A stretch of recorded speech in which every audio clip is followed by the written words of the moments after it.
Well,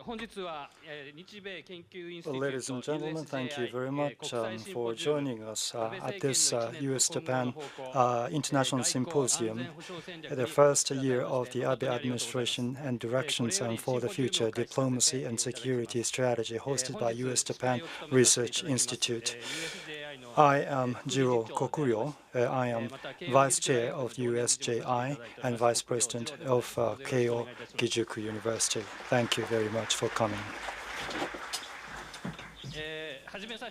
Some housekeeping announcements prior to the start of the symposium. No eating and drinking is permitted in the conference room, and turn your cell phone to switch off or in manual mode. Simultaneous interpretation service will be provided. Please plug in the earphone to your chair and select your favorite channel. Please make sure that you return the earphone at the reception. There will be a question and answer session, and if anyone who acts and speaks in a way to seriously disrupt the proceeding of the symposium will be instructed to leave the conference room. As I mentioned, there will be a question and answer session. With regard to the submission of the questions, during the second break time, the question sheets will be collected, and the panelists will make comments on your questions. Because of the constraint of the time, not all questions will be answered, and please bear with us. This symposium is being recorded and simulcast over the internet, and there will be some reporting by the press coverage, and also reported or updated on the USJI website. In case of emergency, please follow the instructions.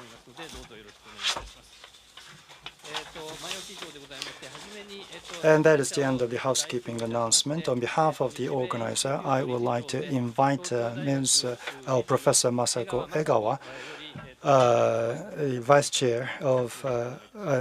Chair of the USJI and Executive Vice President, and to make opening remarks.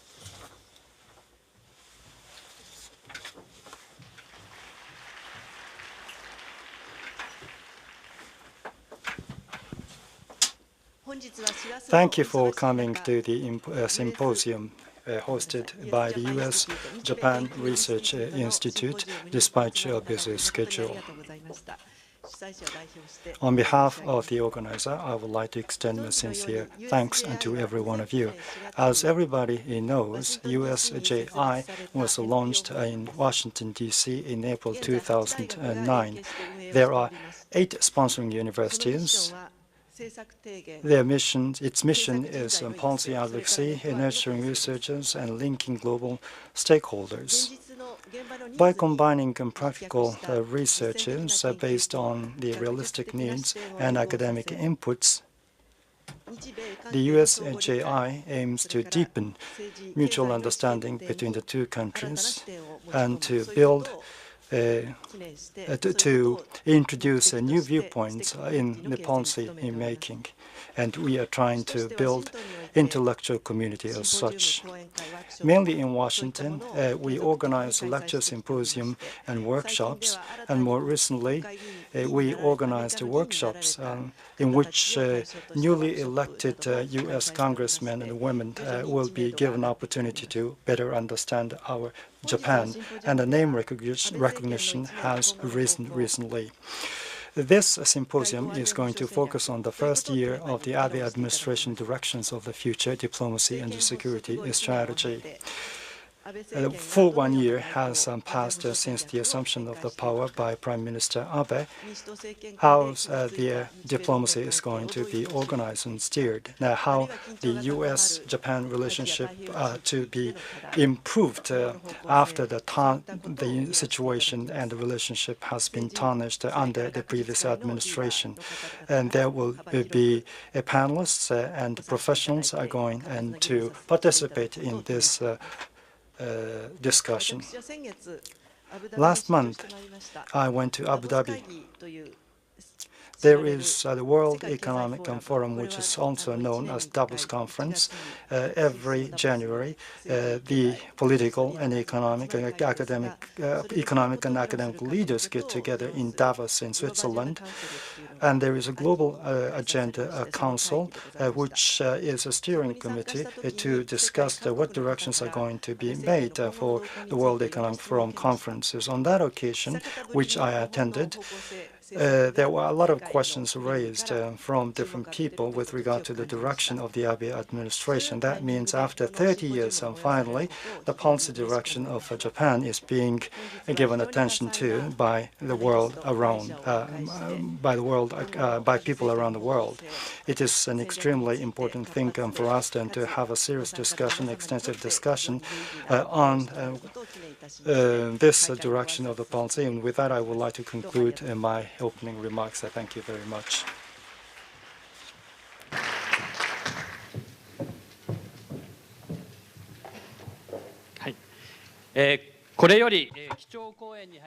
The next program is the keynote speeches.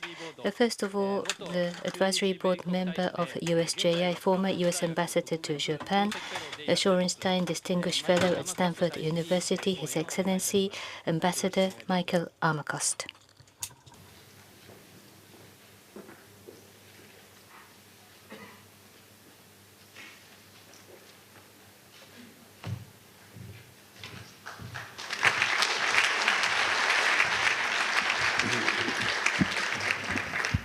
Thank you very much. It's a great pleasure to be here, not only to come back to Tokyo, albeit very briefly, but to participate in this symposium and to offer an American perspective on the U.S.-Japan relationship.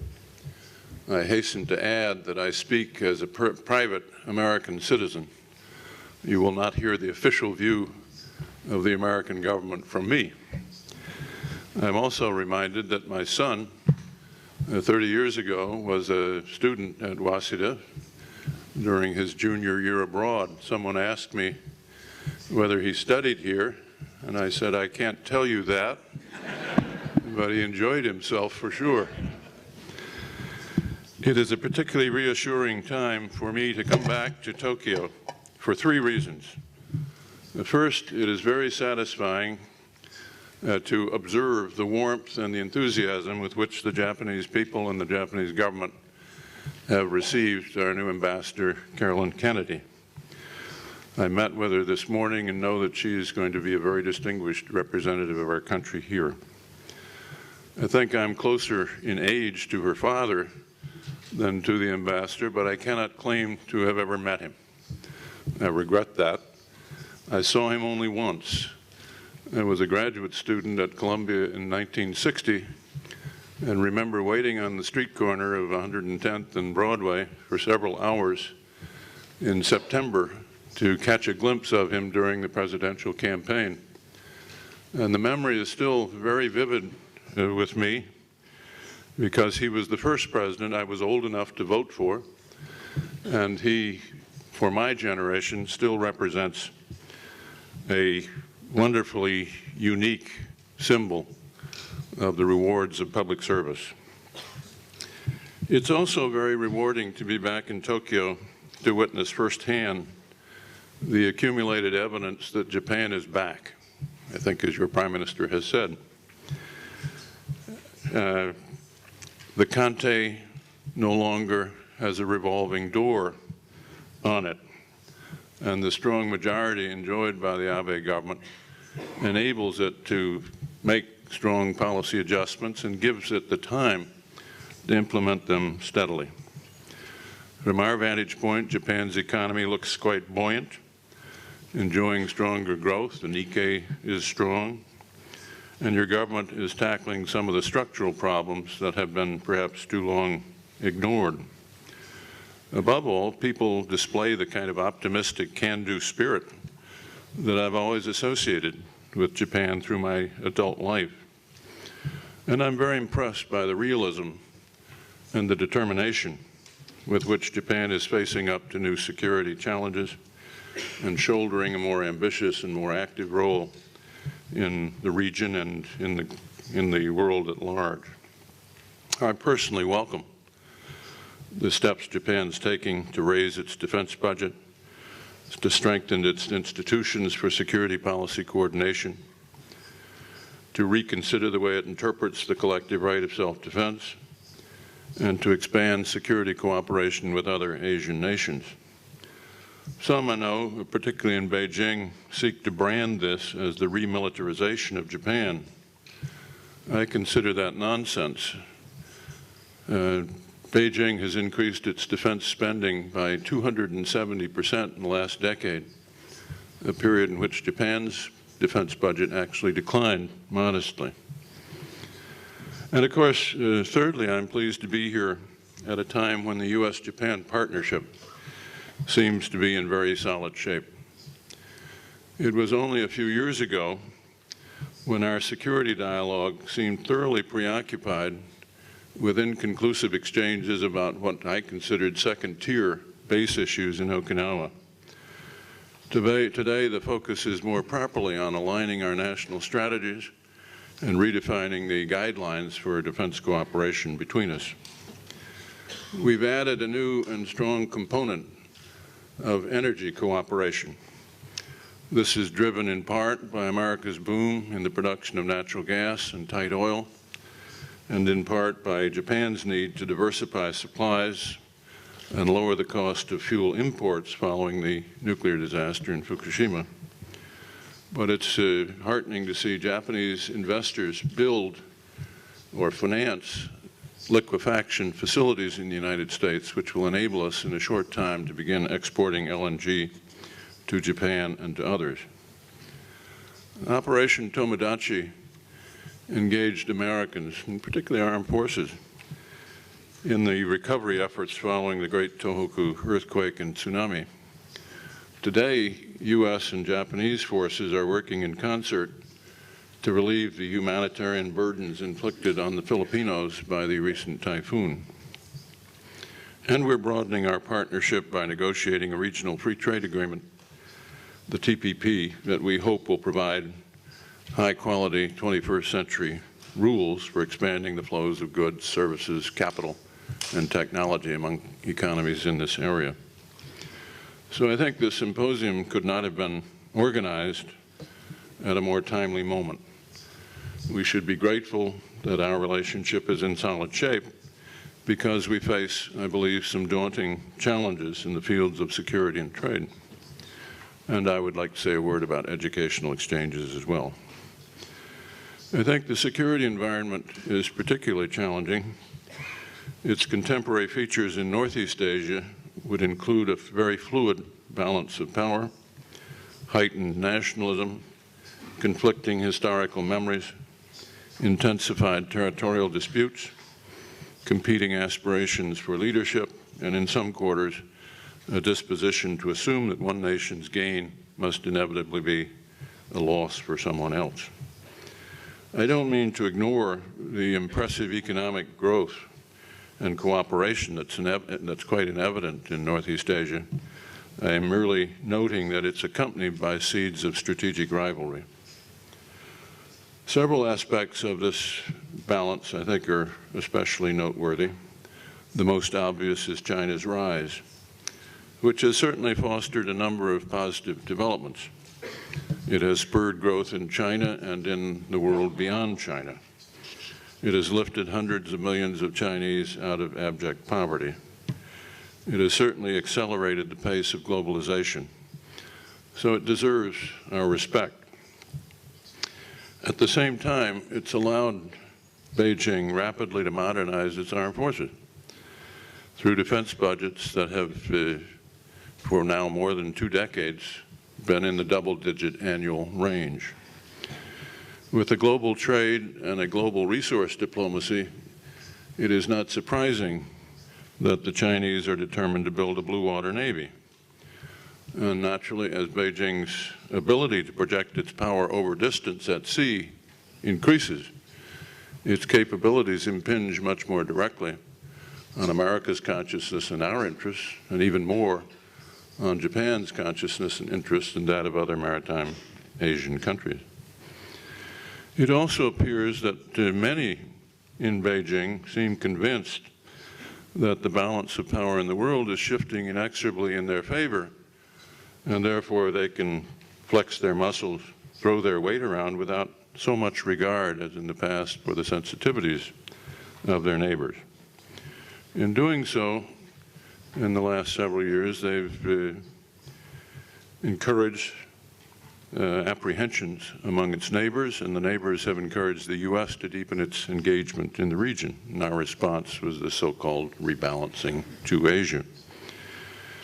Perhaps chastened by those reactions, the Chinese have again been emphasizing the peaceful nature of their rise, and they have also sought a dialogue with the United States about how to formulate a new pattern of great power relations.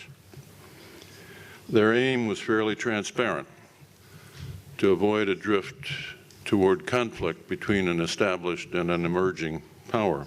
And that's a worthy objective for sure. It's my impression, however, and I emphasize I'm a private citizen now. I live 3,000 miles from Washington and don't spend my waking hours trying to figure out what they're trying to do. But I don't think the conversation has advanced much beyond vague admonitions to seek win-win solutions, to display mutual respect for core interests, and to work to overcome strategic distrust. Observing China's recent conduct in the South China Seas and the East China Sea, I think they must feel free to define their own core interests in a rather expansive way, and to employ tactics in their pursuit which are ostentatiously muscular. The recently announced Air Defense Identification Zone is illustrative. China certainly has the right to declare such a zone. We have one, you have one, others have them. But it was the brusque manner of its announcement, the fact that it extended over territories controlled by other states, its application to flights not headed for Chinese airspace, and the inclusion of threats of military countermeasures against aircraft disregarding their unilaterally declared rules that provoked, understandably, strong reactions and strong resistance. If this is the way Beijing believes nations build trust and achieve win-win solutions, they're heading into rough seas, and I'm afraid so are we. Meanwhile, North Korea remains a very troubling outlier. Its nuclear activities are advancing across the board. It's just not nuclear and ballistic missile tests. They're building an indigenous nuclear reactor. They are enriching uranium at a more rapid rate. They are testing road mobile missiles, and there seems no letting up in the pace of those activities. Its threatening rhetoric last spring was more bellicose than ever before. The conduct of its inexperienced but cocky leader is highly erratic. And as we've seen this week, the political situation in North Korea is murkier, more uncertain, and more opaque than ever. In conditions like these, it seems to me U.S.-Japan security cooperation assumes even greater importance. I believe the response to China's ADIZ was appropriately swift and firm.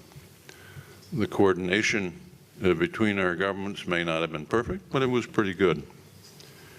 We called a spade in describing it as a destabilizing challenge to the status quo that raises tensions throughout the region. We demonstrated that it will not alter our military flights, and we will ignore it as far as that is concerned. We underlined, I think, the importance of close consultation among allies. We urged the Chinese to implement their declared zone in accordance with established international practices, and we put the ball basically back in their court. Given China's recent assertiveness, I would think one should expect that the balance our government seeks to strike between engagement on the one hand and hedging on the other will shift slightly in the direction of hedging. But our engagement with China will remain very important, both because of the huge size of our economic engagement with them, as you have the same kind of gigantic interdependence with China, but also because of our shared interest in initially arresting and hopefully rolling back North Korea's nuclear program. We've seen a variety of hints over the past year that Beijing may be contemplating a tougher posture toward Pyongyang's nuclear activities. Its leaders have publicly rebuked Kim Jong-un and his associates. They have voted for additional UN sanctions. They've indicated that they will enforce those sanctions more rigorously. They invited the South Korean president and treated her to a very hospitable welcome in Beijing while withholding any comparable invitation to the North Korean leader. So those are encouraging signs. But China has for a long time defined its policy toward North Korea as three no's: no conflict, no destabilization, no nukes. Unfortunately, no nukes has seemed to have been a secondary or a tertiary objective. And the question is whether or not it's changed those priorities. And we don't honestly know. During a period when they appear to be enforcing sanctions more rigorously, their trade with North Korea has virtually doubled. It's worth testing, however, the possible change of their approach through careful dialogue. It is quite clear it's difficult to bring serious pressure against Pyongyang without China's active involvement. President Xi evidently acknowledged to Vice President Biden that we need to pursue a policy of pressure and dialogue. In the past, the Chinese have pushed the dialogue while leaving much of the heavy lifting on the pressure side to us and to others. Such a dialogue obviously will be much more productive if the U.S., Japan, and South Korea's efforts are aligned closely. And it's in this context that the recent downturn in Japanese relations with South Korea is especially troubling. It doesn't make much strategic sense, it seems to me, at a time when the Chinese are flexing their muscles and the North Koreans are stepping up their nuclear activities. We helped facilitate the normalization of relations between Japan and South Korea in 1965. Since then, bilateral cooperation has grown very dramatically, and the leaders on both sides have worked diligently and thoughtfully to extend collaborative ties into many fields. And the peoples of both your countries are the beneficiaries. It pains me, because I have many friends in both countries, to see this deterioration in bilateral relations. I know how Japan's relationship with Korea has been complicated by disparate historical memories. I know that people rarely alter their view of their own history in response to the pressure or admonitions from foreigners. I have no admonitions or pressure to bring today. I do have a suggestion.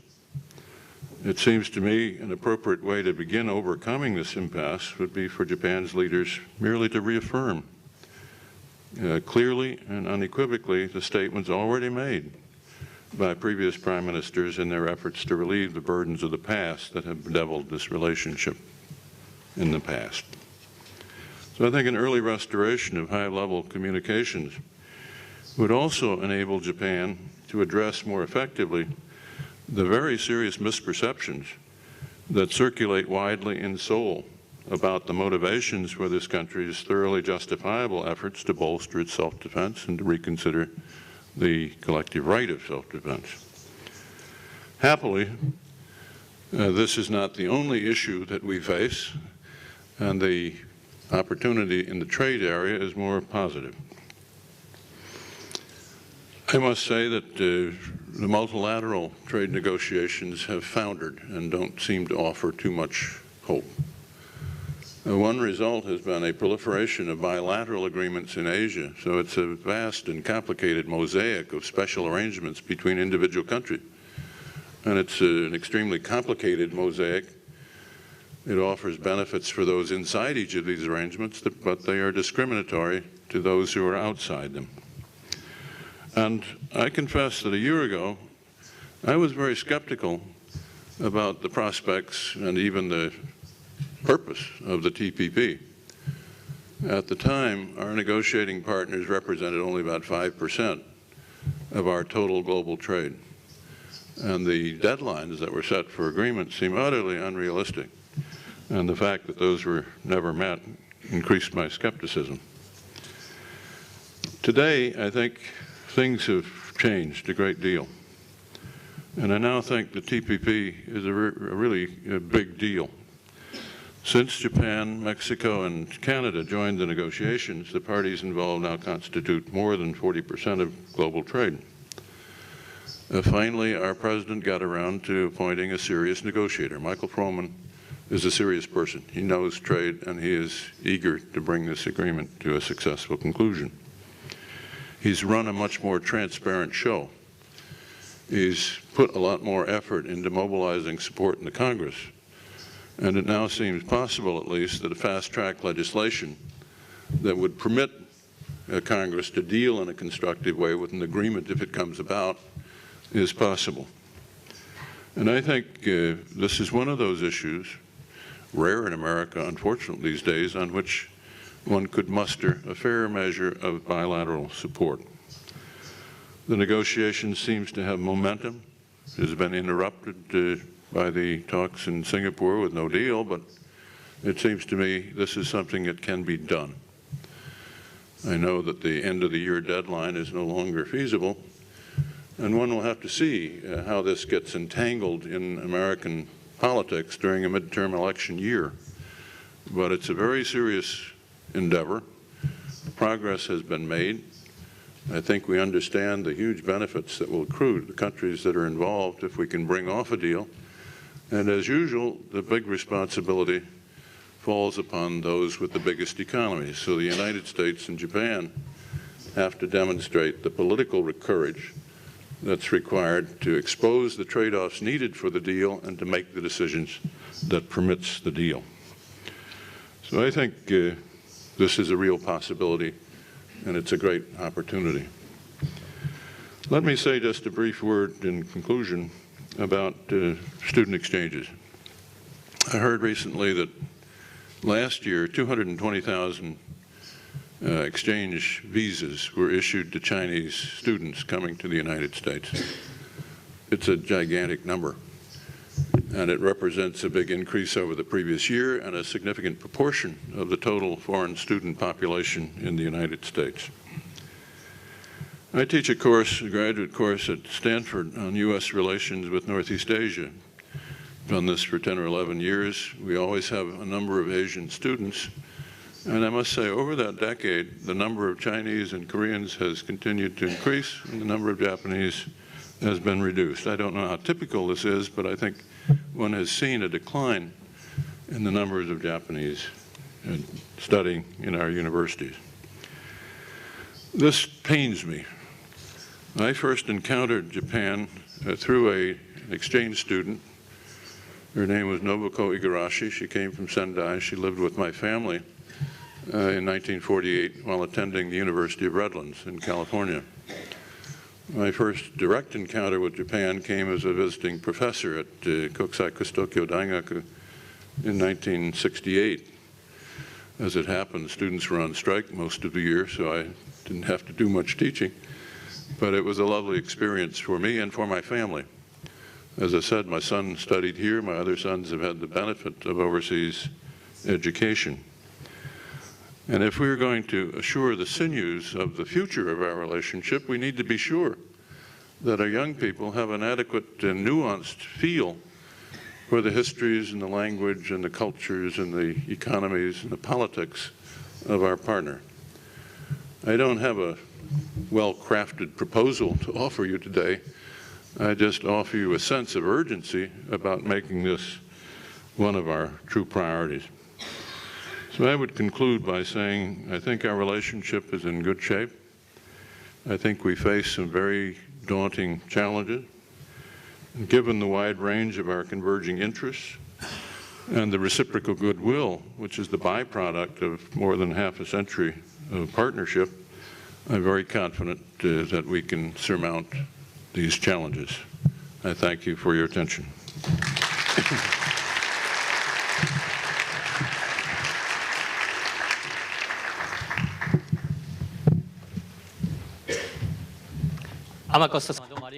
Thank you very much, Your Excellency, Ambassador Amakost.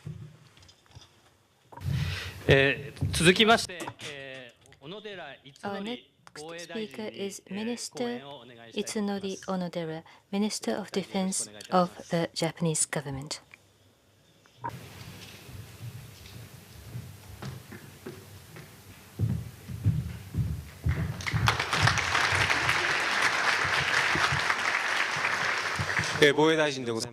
Thank you for the introduction. I am the Minister of Defense.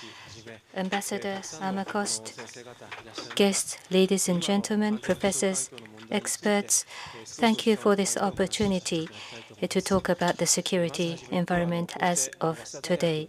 First of all, with the cooperation of Waseda University, we are able to organize this. I come from Kesennuma City of Miyagi Prefecture. During the March 11 disaster, a large number of students supported us.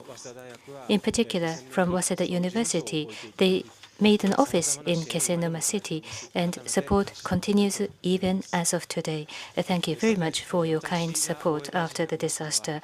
I became the minister on the 26th of December last year. It is almost 1 year. Therefore, I would like to assess or look back at the 1-year policy.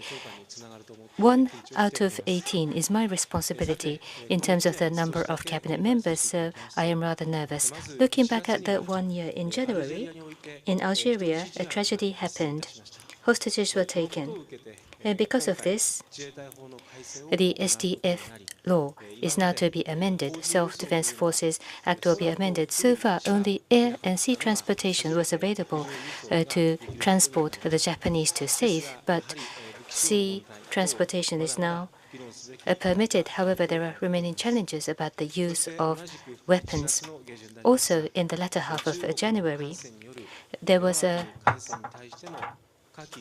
radar lock-on by Chinese vessels over Japanese vessels. This was a fire control radar lock-on. In February, a nuclear test was conducted by North Korea.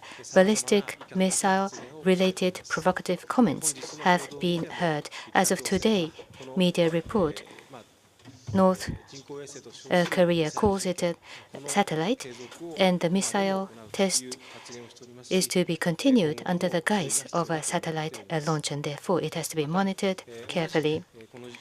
At the same time, in Japan, a contiguous water was infiltrated by a submarine. This is contiguous water. If this was territorial waters, it would have been different because I would have had to order maritime security actions. There were many tense moments in the Nansei airspace above Nansei Island. Unmanned aircraft came close to our airspace. As for unmanned aircraft, there is a lot of controversy, but this time the unmanned aircraft flew at the altitude where commercial airlines fly. And if this is going to the airspace of Japan, then how to deal with those aircraft, certain actions and countermeasures may have to be taken. Just the other day, as is aware, and Ambassador Niwa is aware, but the ADIS, Air Defense Identification Zone, was unilaterally announced. So month after month, every month in the last year, some kind of incident has occurred, and therefore every day as the Minister of Defense, I am very nervous and tense. In the last 1 year, there was natural disasters, which was another serious issue in Izu, Oshima, or in the Philippines. Typhoon caused massive damage. So we had to deal with them one after another. Relationship with neighboring countries, we try to be calm at all times. I think that is one important mission as the minister. If I may, let me talk about the self-defense forces, in particular with regard to disaster responses. At the Kantei, there is the Facebook in the English version as well. This is the Prime Minister's office. It is accessed from all over the world. Comments arrive from all over the world. Normally, the like is like hundreds for Kantei News. However, this time, when the self-defense forces went to the Philippines, this is the largest. 1,200 persons flew to the Philippines for emergency response. When this was displayed on Facebook, the like was 70,000, 70,000. This is more than all the like for all the news for one full year. So there was a positive reaction to the self-defense forces. As for the comments, normally, since this is the Kantei Facebook, there are environmental activists who are rather critical of the Japanese government, but there were positive comments in a huge number about the self-defense forces traveling to the Philippines. We are happy of this acknowledgement. I went to Tacloban in Philippines myself. This is the Bay of Leyte. This is the place, a special place for Japan. May I say that during the Imperial Navy time, of course, we have a very special memory. In 1944, in the war, kudeta caused the attack, and because of that, Japan started to go towards the path of a defeat. And this time, the self-defense forces, 3 vessels arrived safely at the bay.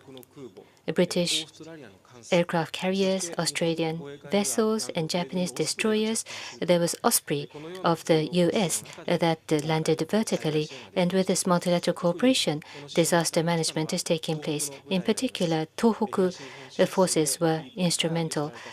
The Philippines supported the Tohoku region after March 11, and this was the opportunity to pay a little bit of what we had received. In Tacloban, I observed the medical activities, or the pest control, or provision of goods and supply. The support of the SDF continues right at this moment. Going forward, since Japan does have the experience of disaster management, we wish to cooperate with Southeast Asia. In particular, from tomorrow, there will be the commemorative Japan-ASEAN summit. We would like to contribute to the capacity building in the area of disaster management. So in the last 1 year, numerous incidents have occurred, in particular in the area of security. In the last couple of years, large changes have occurred. During this century, the security environment, what was envisioned was the Cold War between US and the Soviet Union. What should be the role of the Ministry of Defense? That was the perspective initially. However, it has changed so dramatically. The largest change is occurring in Asia. China, India, and many Southeastern economies grew rapidly. In the global community, the presence of Asian economies have risen. The center of global politics has shifted from the Atlantic to the Pacific. This has been acknowledged by experts across the world. The influence over the global activities, U.S. does have a relative power, but there is the rebalance to Asia. And whilst there is the sequestration of the defense expenses, strong focus on Asia-Pacific has been announced by the U.S. government. At the same time, in this Asian region, there is the Korean Peninsula. Even after the Cold War, confrontation still remains. Because of economic growth, military power, military modernization are also conspicuous in this region. Asian development comes with positives as well as some negatives which could cause a conflict. This is the reality of the security environment in Asia. Like the Algeria, the threat of terrorism activities still continue. The self-defense forces of Japan, for example, in the Gulf of Aden, only countermeasures versus piracy, or in terms of counter-terrorism, we are able to cooperate. Some characteristics of Japan. We are a maritime nation. We have a long history of a maritime nation, the EEZ. This is the sixth largest. 6,800 islands are scattered in our exclusive economic waters. Regarding freedom of navigation, in the past and as of today and in the future, our high level of interest will not change. The maritime and island-related issues, this is not an emergency, but it is not exactly complete peace. In between is the so-called gray zone. This has become the reality. It is likely that this gray zone environment will continue in length. I think you will imagine, but there is the Senkaku Island issue as well. This is not exactly an emergency, but within our waters, there are a series of tensions, and this is not exactly a peacetime either. So we have to acknowledge this gray zone environment. So this is a difficult security environment. This time, the National Security Council has been established to look after the security. After this speech, I will go to the Kantei, and there will be the 9 Ministers' Conference.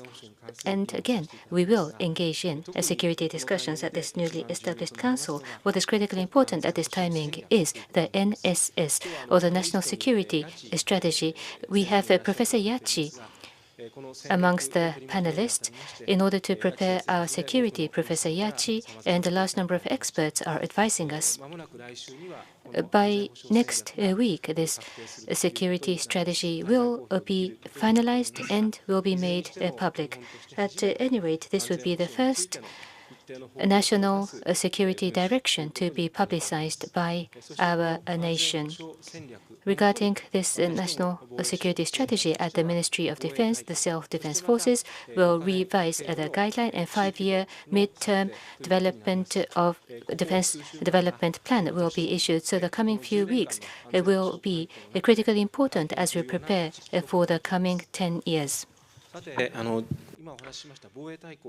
And when speaking of National Defense Program Guideline, we had a series of guidelines in the past. During the Cold War time, a 5.1 defense program, and after the Cold War, 07 and 101, and 2 defense guideline. And so we had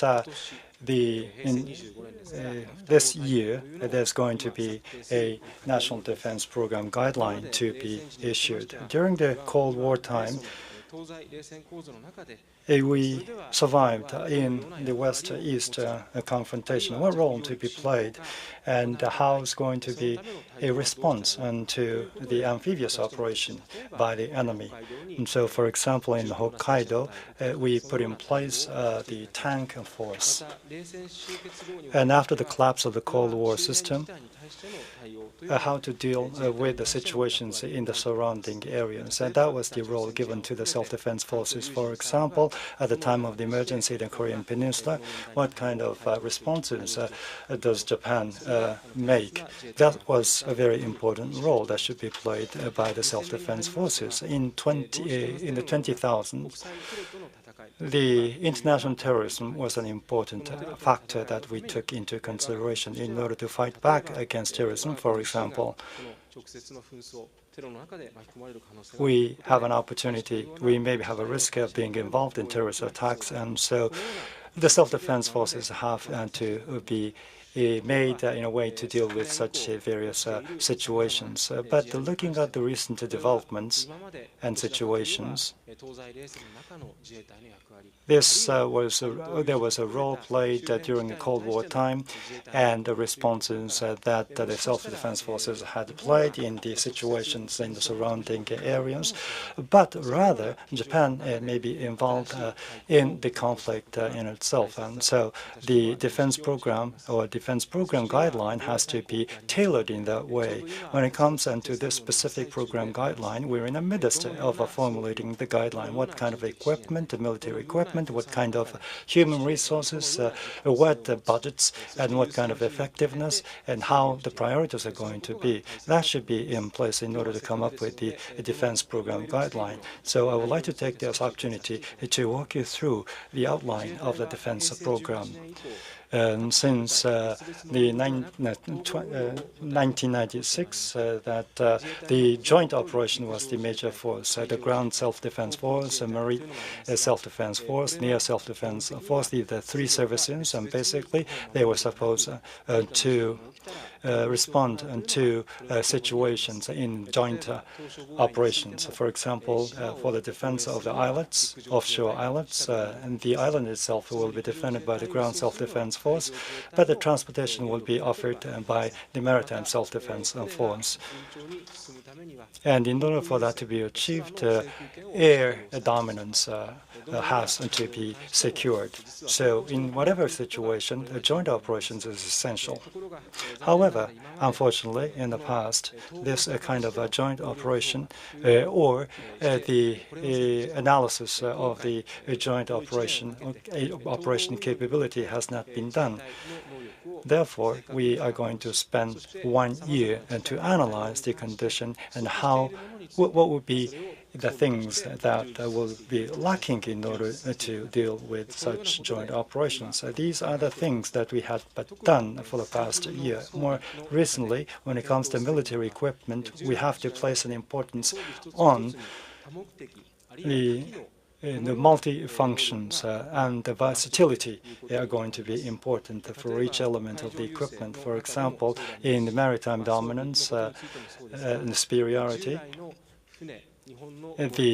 the patrol boats and in the cruisers, destroyers, they had their own roles, the surveillance or the anti-submarine operations or mine-sweeping operations. So these are the functions that should be played by those vessels. And so there were dedicated vessels for those purposes. But more recently, the more recent trend shows that the vessel has to be with good quality and high performance, and different modules are going to be added to those vessels. In this way, different kinds of functions will be added to deal with different contingencies, and that is the growing trend going forward. For example, if you're going to come up with the patrol vessels, and we have to put in place and reinforce the lineup, and in this process, some vessels are going to be allocated to anti-submarine operation or patrolling and mine sweeping, and so there are different kinds of types. For example, when it comes to mine-sweeping operations, those vessels are allocated to different straits, but what would be the frequency depending on the strait? The frequency may be less. So we can make changes to the modules in order to increase our capability, and we have to put in place a force that will be able to deal with different situations. The same thing can be said about aircraft. There are different kinds of functions attached to them, for example, surveillance, but when it comes to fighters, air-to-air combat, there are those aircraft or air-to-ground combat or strikes. There are different kinds of aircraft that we had to put in place, but F-35 that the Air Self-Defense Force has decided to introduce can be used for dogfight and also air-to-ground strikes. And some additional information. This F-35 is going to be the fifth-generation air fighter. There was a simulation, a fifth-generation fighter against F-15, the fourth-generation air fighter. And there was a simulation, and as a result, for example, several years ago, there was one simulation, 108 against 0. And so even after 108 dogfights, the fifth generation, it was sure to win the battle. Last year, there was another simulation, 221 against 0. And so even with that, the fifth generation can win 221 fights. So the equipment itself is going to play the dominant role. We have to put in place a specific and good and quality equipment, and also each aircraft, one aircraft or each aircraft for each performance and function, but we should put in place the equipment that is versatile. And I was briefly talking about surveillance. We are a country with the sixth largest exclusive economic zone.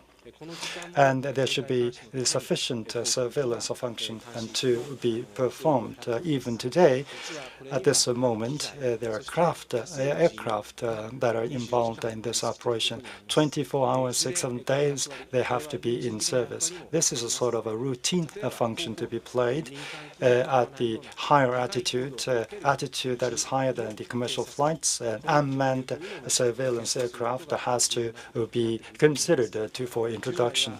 In the past, in the East China Sea or in the Sea of Japan, there were surveillance operations, but more recently, given the surrounding situations, even in the Pacific theater, we have a lot of offshore islets and islands, and in this, the rare earth and neometals are embedded in those areas. Therefore, in the Pacific theater, we need to reinforce our surveillance functions. For that to be achieved, high-altitude unmanned surveillance aircraft needs to be introduced. In addition to that, the offshore island defense is also important. There are 6,500 islets. There are only a few islands that have airfields or major airports or the logistic airports. They are very limited in number. Most of those islands do not have this kind of ports. And in order to put in place the air forces, we should have the amphibious operation force to be introduced. Needless to say, for surveillance and for islands defense, they are necessary, but at the same time, in large-scale earthquakes, it is also very important to transport services and manpower. And this is next year, there's going to be an actual operation, the forces to be in place. And other than that, we have experienced 3/11 earthquakes, and so we also have to put in place an arrangement that will be able to deal with this kind of situation. Now, we are now making every effort in order to put in place their joint operations, and there are some things that need to be corrected. For example, if in the case of the transportation of different things, the patrol boats and the transportation vessels have to come to the rescue point in the first place.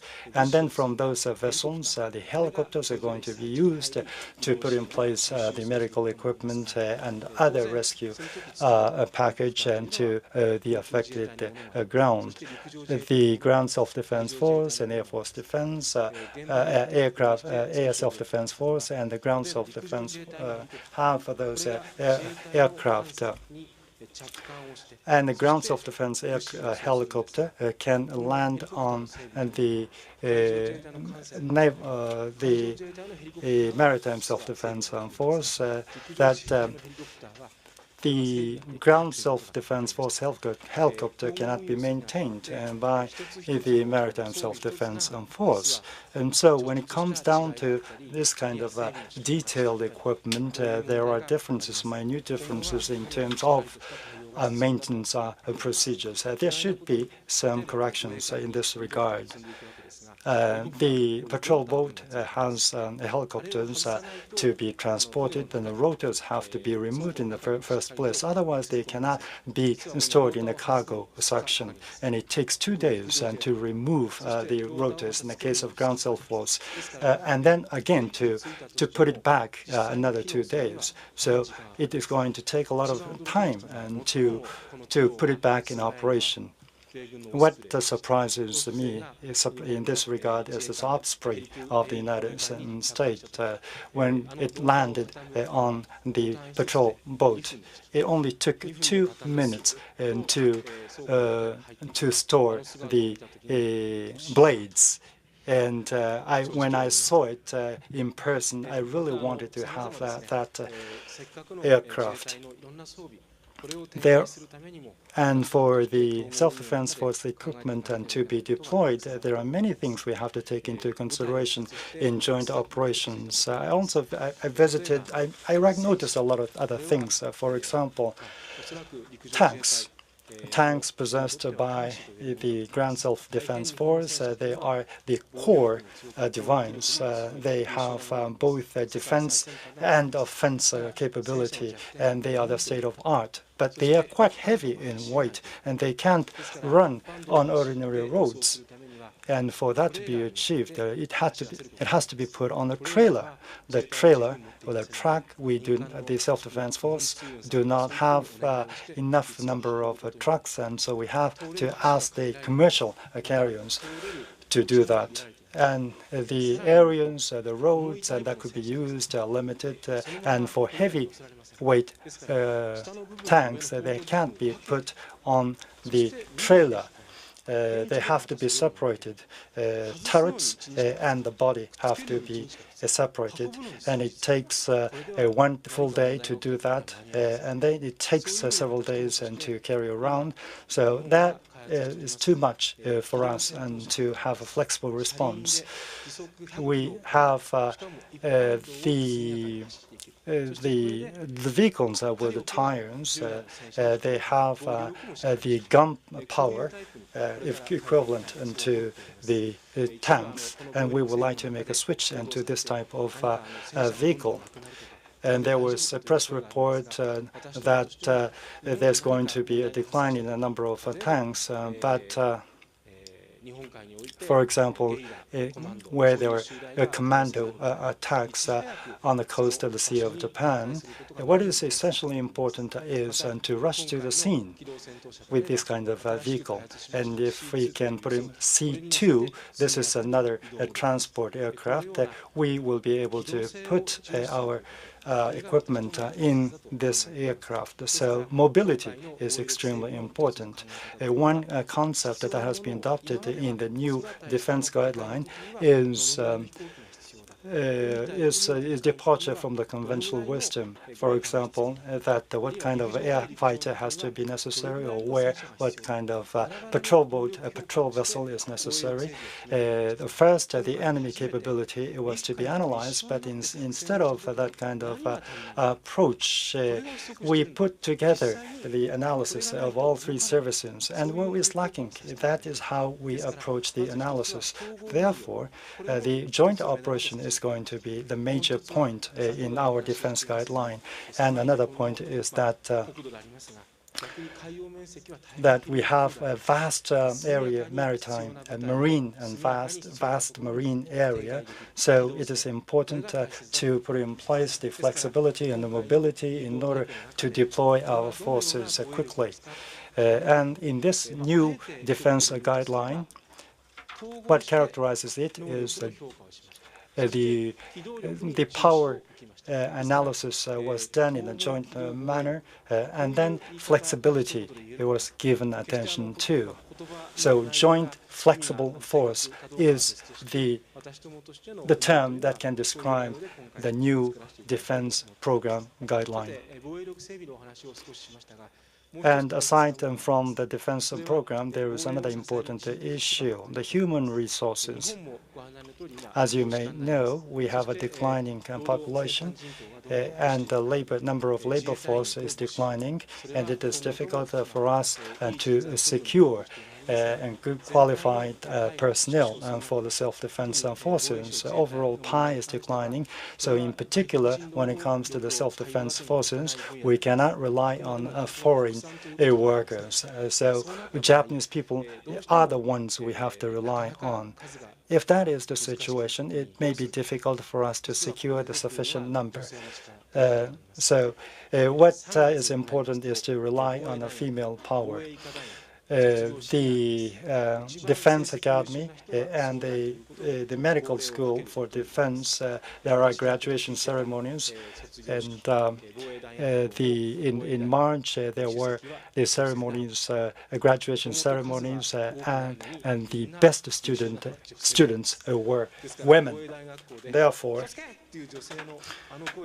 that the leader who called attention was always a woman.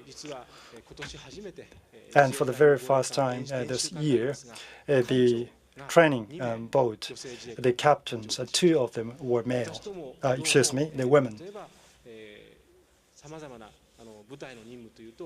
Speaking of different kinds of services and functions, the women usually were considered to stay on the forefront. But if you take a look around the self-defense forces, like in the ordinary the troops, radar signs or the intelligence analysis and manned aircraft operations. Those operations that could be taken care of by female soldiers as well. So I think we are entering such an age in which we can expect more women to play a larger role. If you take a look at the scores and the performance, I think most of the professors of the universities feel in the same way as myself. The industrial basis for defense capability. F-35, for example, there is a division of labor internationally. International framework is necessary for developing this kind of military equipment. In particular, in the area of F-35, we're not able to have specific involvement because there were a lot of constraints. The stealth technology was not employed. I think this is something we missed, and a rare opportunity. We have to go ahead with this kind of a program, but when it comes to this F-35, there was a statement issued by the Chief Cabinet Secretary, and with this in place, we will be able to get involved in the joint production. However, the international community still wants wait for our commitment and participation. There is a discussion on the three principles on arms exports. We should make sure that we are not going to be isolated in this area. And as a person in charge of the defense, I would like to make this point and stressed. I would like to briefly talk about the relationship with the United States. In Asia, for security in Asia, the global commons is the common asset is the U.S. Security Treaty, U.S.-Japan Security Treaty, and the U.S. forces in Asia. They also play an important role in the overall Asia-Pacific region. In 1969, there was a discussion between Nixon and Sato, and there was a clause about the Korean Peninsula. For the security in the Korean Peninsula, the U.S. forces in Japan were extremely important. And this understanding was shared by consecutive presidents of South Korea. I truly hope that President Park Geun-hye will be able to share this view as well. I think this is something that should be discussed in the following discussion. We consider South Korea an important partner. One thing I would like to mention here is that ADIZ was set by South Korea. In the past, there was a prior discussion, consultation from South Korea, and the commercial flights. If within this FIR by commercial flights, the Korean ADIZ was extended. This is something we understand when it comes to the Korean proposal, and we have the hotline between the two countries. For example, in the Kyushu area, from Kyushu base to Kyushu base and Daegu base, there was a hotline, and there are regular communications every day. And with the expansion of Korean ADIZ,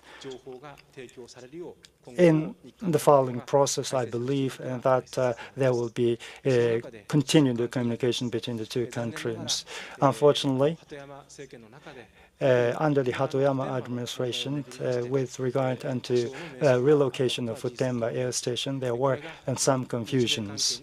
And as a result, that had a negative impact on the two bilateral relations. Under the Abe administration, we consider it extremely important to rebuild the relations. The Futenma relocation issue that lasted over 17 years, and there is a basic agreement between the two countries and to be relocated to other area, Henoko. And then this spring, we were able to apply for the landfill of the area. Okinawa Prefecture is now studying the possibility. I truly hope that this offer and proposal will be accepted by Okinawa. And also, in addition to that, the integration and consolidation of the base facilities in Kadena and in the south should be promoted. Another issue, this was taken up in the U.S.-Japan summit. Kyotango City, near Kyoto, there was a Japan, the self-defense force radar site, and close to it, X-band radar station is requested to be built by the United States. There was a specific request made by President Obama. Kyoto Prefecture and Kyoto Tango City, we are going to consult with them, and then the land is going to be secured, and after that, the result will be reported to the United States, so that the station is going to be built next year. I think we are taken care of in a speedy manner, and the United States is also thankful to us in this regard. Looking at the very recent developments between the two countries, quite friendly relations. The defense exchanges are quite frequent. Every 2 months, I have an opportunity to talk with the Defense Secretary, and there was a unilateral statement and declaration by China with regard to Addis. It was the United States that made the very first statement opposing the setup. So in this way, that we should build a solid relationship between Japan and the United States. Plus, we need to build our defense capability. By doing so, we will be able to put in place a rearrangement that would prevent any contingencies from taking place. Now, I'm going to complete the first year as the Defense Minister of Defense. My primary goal and responsibility is to keep peace in Japan and this region, and we have to keep vigil so that we will be able to keep this peace. We need to continue dialogue with neighboring countries. Unfortunately, the channels are not ready to be continued, but we have to make efforts that the marine communication mechanism has to be pursued between Japan and China. This kind of hotline needs to be built. Under this Abe administration, in the first Abe administration, there was an agreement between the two leaders. And until last September, there was a working level discussion. And it was expected this agreement was to be concluded within this year. On September 11th, there was an incident involving Senkaku Islands. All the negotiation was terminated and suspended. As far as Japanese side is concerned, we are Japan outside is concerned, we are offering the resumption of dialogue and to China. I think this kind of effort has to be continued. If I may repeat, we have to build a defense capability in this region so that we can maintain peace in this region. For that to be achieved, we should put in place the self-defense and an exchange with neighboring countries. For us, we are going to make external communications, and for that purpose, of course, there may be critical comments against the Abe administration, but we will like to take them with us so that we can make further efforts in the coming year. Thank you very much. Thank you very much, Minister Onodera.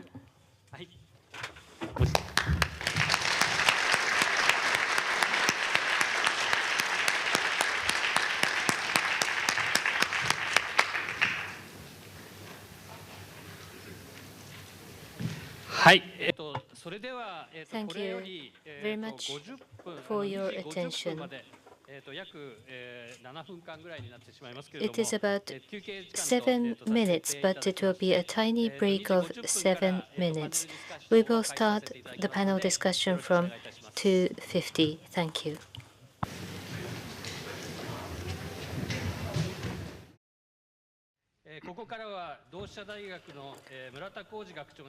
President Murata of Doshisha University will be the moderator. Thank you very much. The panel discussion will start. Thank you for the introduction. I am President of Doshisha University. My name is Murata. I have the honor to serve as the moderator. Ambassador Amakost and Minister Onodera have kindly spoken as the keynote speakers. By next year, it will be 2014. We are at the end of the year. 100 years ago, in 1914, that year was when the First World War started in Europe. As Minister Onodera mentioned, the center of international politics is shifting from Europe to Asia. 100 years ago, in 1914, it was Eurocentric. Europe was the center. However, after the world wars, there is a more pluralistic political world. And Japan was the victor in the First World War. From 2014, 50 years before that, was 1964. The year 1964, in Asia, there was the first Olympics in Tokyo. At that time, Tokyo and Osaka was connected with the Tokaido bullet train, the Shinkansen. Also in 1964, Japan joined the OECD. Literally, Japan became the member of the advanced economies. And therefore, 100 years ago, Japan was one of the victor, leader of the countries, and Japan was defeated in the war. And 50 years after that, Japan once again rejoined the advanced economies. Now, next year, 2014, will Japan be able to come back again? Will there be a comeback Japan be in the center again next year? But unlike 50 years ago, unlike 100 years ago, as we heard in the keynote speeches, today in Asia-Pacific region, China is the critical player or the actor. 100 years ago in China, after the 1911 revolution, China was in a major confusion. 50 years ago in 1964 in China, for the first time, they succeeded nuclear test and became a nuclear power. As of today, China is the second largest economy. In a sense, they have grown as large as competing between the United States, and therefore the environment is becoming even more difficult and complex.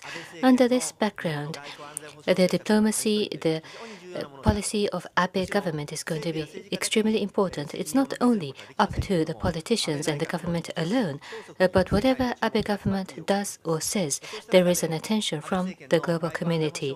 Therefore, the diplomacy and security of the Abe government, Professor Yachi is well versed in this, and therefore he will start with his comments. That will be followed by 5 panelist comments. Originally, we were expecting Mr. Akisa Nagashima of the DPJ. Unfortunately, he is not able to join us. Apologies for the change in the program. Another housekeeping information. In your package, you should find a paper where you can write your question. During the panel discussion, there is going to be a break. After the comments of the panelists, if you wish to ask a question, please kindly write your question as concisely, precisely as possible. Staffs will collect your question paper.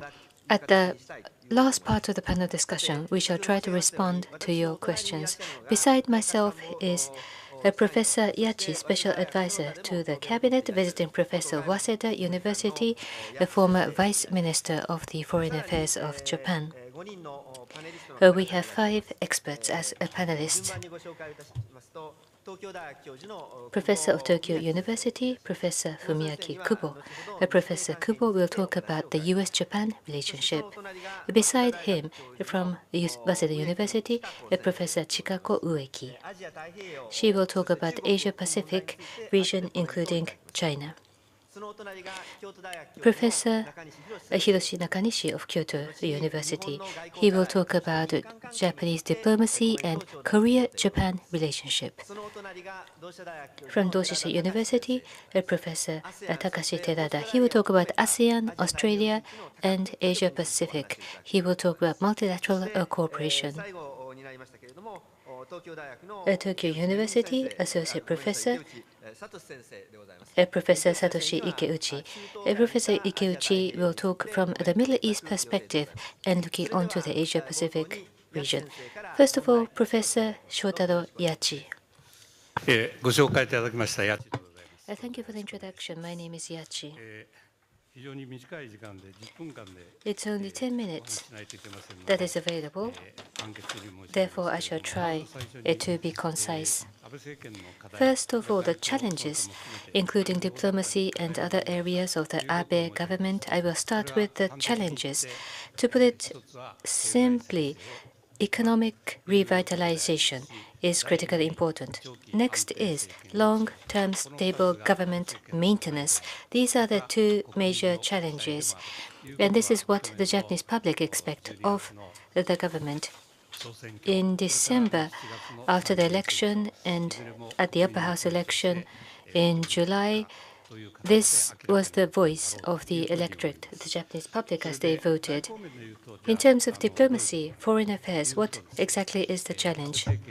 The Abe government uses the phrase that a bird's-eye view diplomacy, or a diplomacy with a global perspective. What this means is to take a global perspective, to have a bird's-eye view, to look at the entire world, the globe, to plan and implement the diplomacy.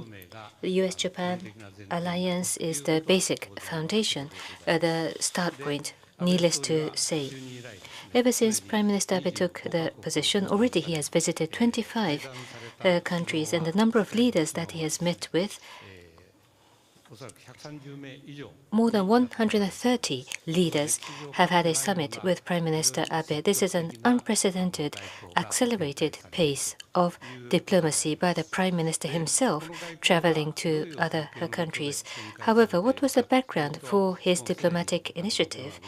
As has been mentioned already, in Asia, there is the engine of global economic growth. The era of Asia-Pacific has arrived. This is the Asia-Pacific era.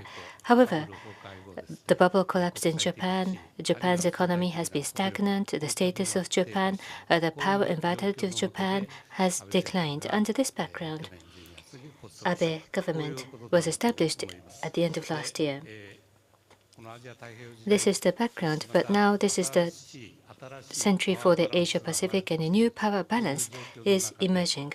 Under this background, Japan had been stagnating, but we have to reverse the direction. Can Japan once again become a power that could be responsible and take the leadership in the global community? From that idea, this bird's-eye view diplomacy is envisioned. According to my personal observation, this bird's-eye view diplomacy, diplomacy with a global perspective, there are three basic pillars. Number one, Japan is a maritime nation. Minister Onodera emphasized about the sea. Our land might be small. However, the economic exclusive zones, EEZ, is the sixth largest, the exclusive economic zone in terms of coastline. This is the sixth longest coastline. 80% of Japan's trade is maritime trade. Therefore, being a maritime nation, sea-related laws, maritime-related affairs, compliance with the treaties and laws in order to comply, together with the neighboring countries and with the maritime countries, there must be partnership and collaboration. Whatever has to be complied is the freedom of navigation, counter piracy. These are the issues. This is the first point.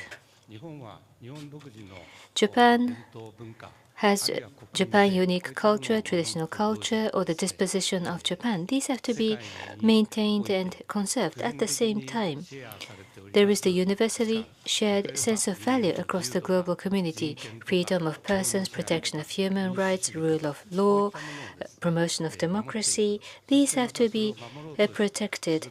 In order to protect countries that are making the efforts, or if their country is trying to become democratic, there must be cooperation and provide assistance and aid. So value-based diplomacy. This has been a continuation from the first Abe cabinet a couple of years ago. The third pillar is the growth strategy. Economic revitalization was mentioned already, and there are the three arrows, the Abenomics, and out of that, the third one, which is the growth strategy. This is still in process. This is still a work in process. This is critically important. But in relation to that, diplomatically, the markets have to be developed across the world. Japan needs resources. Of course, compliance would be critically important. At the same time, the government shall try to support the Japanese businesses entering foreign market. Infrastructure export, there is the top sales by the Prime Minister himself to export. Traditionally, the Japanese government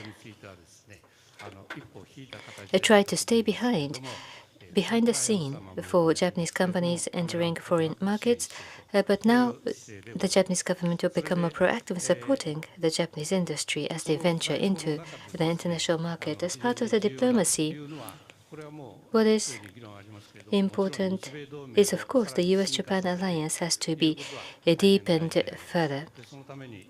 In order to strengthen this already strong alliance, the imminent real issue is the relocation of Futenma and the landfill of Okinawa. That is the imminent issue right in front of us. The defense guideline between our two countries, this will be worked on next year. The exercise of collective defense, changing the interpretation of the collective defense. Some people say that this means that Japan is going to battle and engage in war together with the US all over the world, but that is excessively unrealistic. That is just going too far. The exercise of collective defense should be enabled by a legal framework. That is the objective. This naturally would be a contribution to the promotion of the US-Japan alliance. That is because there will be a heightened deterrence by both of our countries. That should be in the interest of security. US-Japan alliance is extremely important. Plus the TPP, the trade negotiation. Again, this would strengthen the US-Japan bilateral relationship. It would strengthen our economic relationship. The US rebalance to Asia, pivot to Asia. From that perspective, in terms of economy, in Asia, US engagement and hedging, or commitment, maybe. In order to ensure engagement and commitment of the United States, it is very important to have the TPP. From Japan's perspective, on top of that, if the Asian economic growth dynamism can also be enjoyed by Japan, then that would also be a boost. So TPP is important. Relationship with China and South Korea, also equally important. There is not much time left, so let me jump to the conclusion. Basically, between China, free and open international order must be established together with China. That includes maritime order or a free trade regime. So free and open community and countries that engage in these activities, all countries should benefit. And China needs to be engaged in the order building, the environment building, and if they do not become engaged, there must be hedging or an insurance just in case. In the case of China, for specific policies of Beijing, strategic patience is required on our side as we deal with respective policies that China initiates. In terms of South Korea, there are common senses of value that we share, and therefore we will try to pursue those common goals. But regarding history, there are some regrettable comments or actions on the Korean side, but again, strategic patience is required on our side. In the case of strategic patience, what is the strategy piece of the strategic patience, whether it is China or South Korea? In the future, they are so important neighbors of our state, and therefore, towards the future generations, establishing a friendship relation is the ultimate goal. We need to leave a legacy of friendship relationship with the two countries. So whatever we have to self-control, we self-control. Whatever we need to be patient, we shall be patient.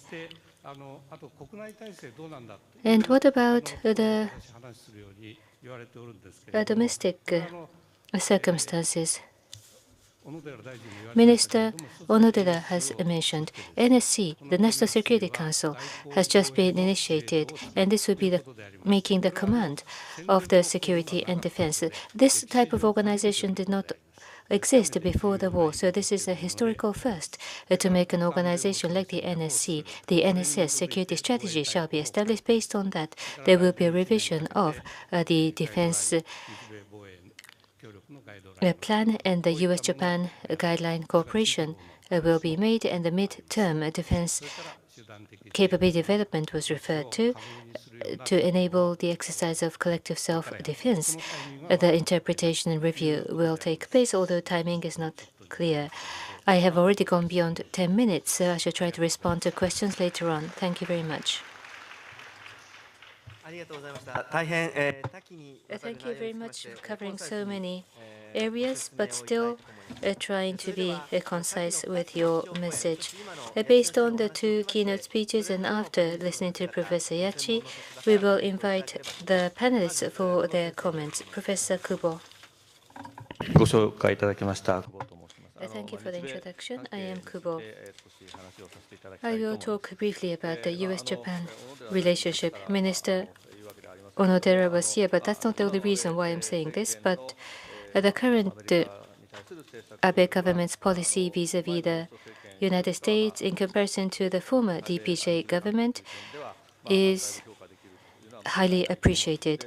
It is much better, I think I can say so. During the Hatoyama administration, during the DPJ government, they tried to differentiate between the LDP. They excessively tried to make themselves different from the LDP, and probably they went in the wrong direction. For example, excess focus on China. But in order to create the security policy, to make it so different from the former administration, whether that should be the basic perspective or not. That was the first problem with the DPJ government. In the case of establishing security policies, the first question is whether there is a threat in front of us. And we admit that there is a certain degree of threat right in front of us. Plus, can Japan deal solely, alone, or should the bilateral alliance be strengthened in order to defend ourselves in the event of emergency. This is the logical way of thinking. Again, many people will admit that there are neighboring countries with nuclear power or missile technology, and therefore, rather than Japan trying to defend on our own, it might be wise for Japan to strengthen our bilateral relationship. The Obama administration of the United States. During the first term and the second term, there might be a change in the tone. In the first term, Secretary Clinton decided not to talk too much about human rights because the trade with China was so important. But Secretary Clinton and President Obama, both of their tone, the language have changed. By 2010, because of the South China Sea, Secretary Clinton spoke about freedom of navigation. She became very assertive, vocal about the principle in her speech, so she became tougher vis-à-vis China. After that, the Senkaku Island incident occurred between China and Japan. She referred to the security treaty that it would be applicable to the Senkaku region. Then there was the rebalance to Asia phrase that was used. So a shift of emphasizing Asia was indicated, and Obama government is in the second term. In the second term, the rebalance to Asia, what has happened? Secretary Kerry says it's pivot to Syria rather than pivot to Asia, looking at what Kerry is doing. 95% is occupied by Iran and Syria in terms of Kerry's term or Kerry's time.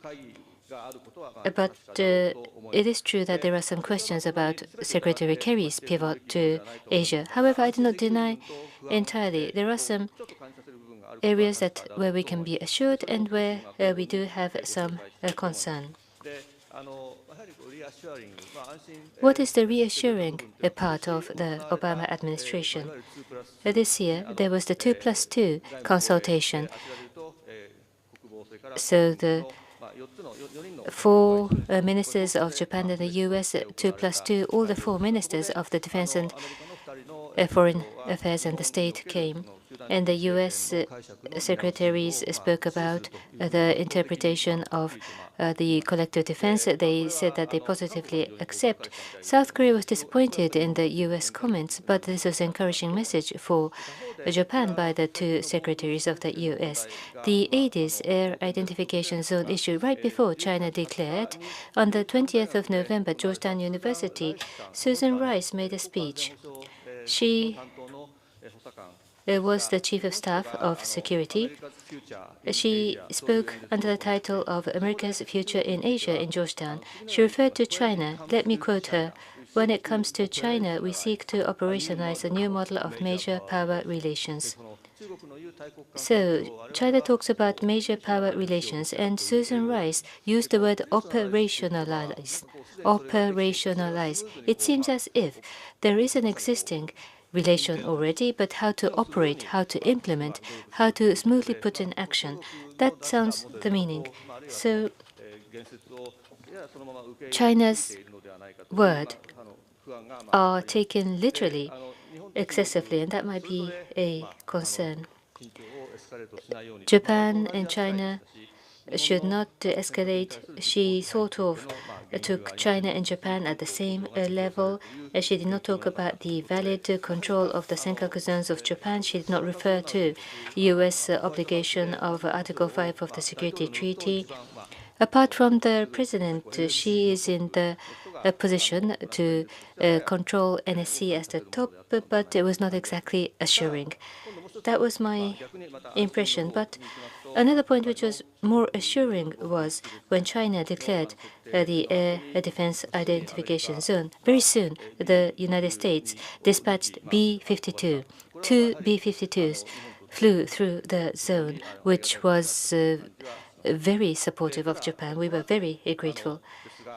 After B-52,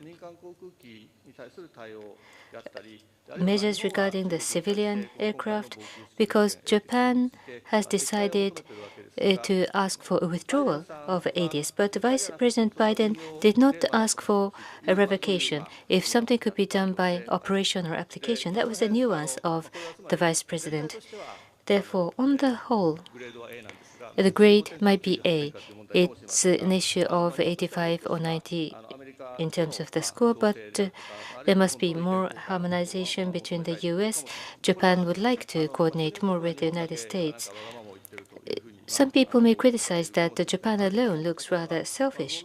In the United States, according to Wall Street Journal, or a hawkish commentator, Charles Krauthammer, these commentators or newspapers have said that the Obama government is not sensitive enough for the allies, and they say that, like Japan, the United States will also ask for the withdrawal of the ADs by China. Therefore, the stance of Obama administration, they were not representative of the American sentiment, but on the whole, the direction is towards strengthening the US-Japan alliance.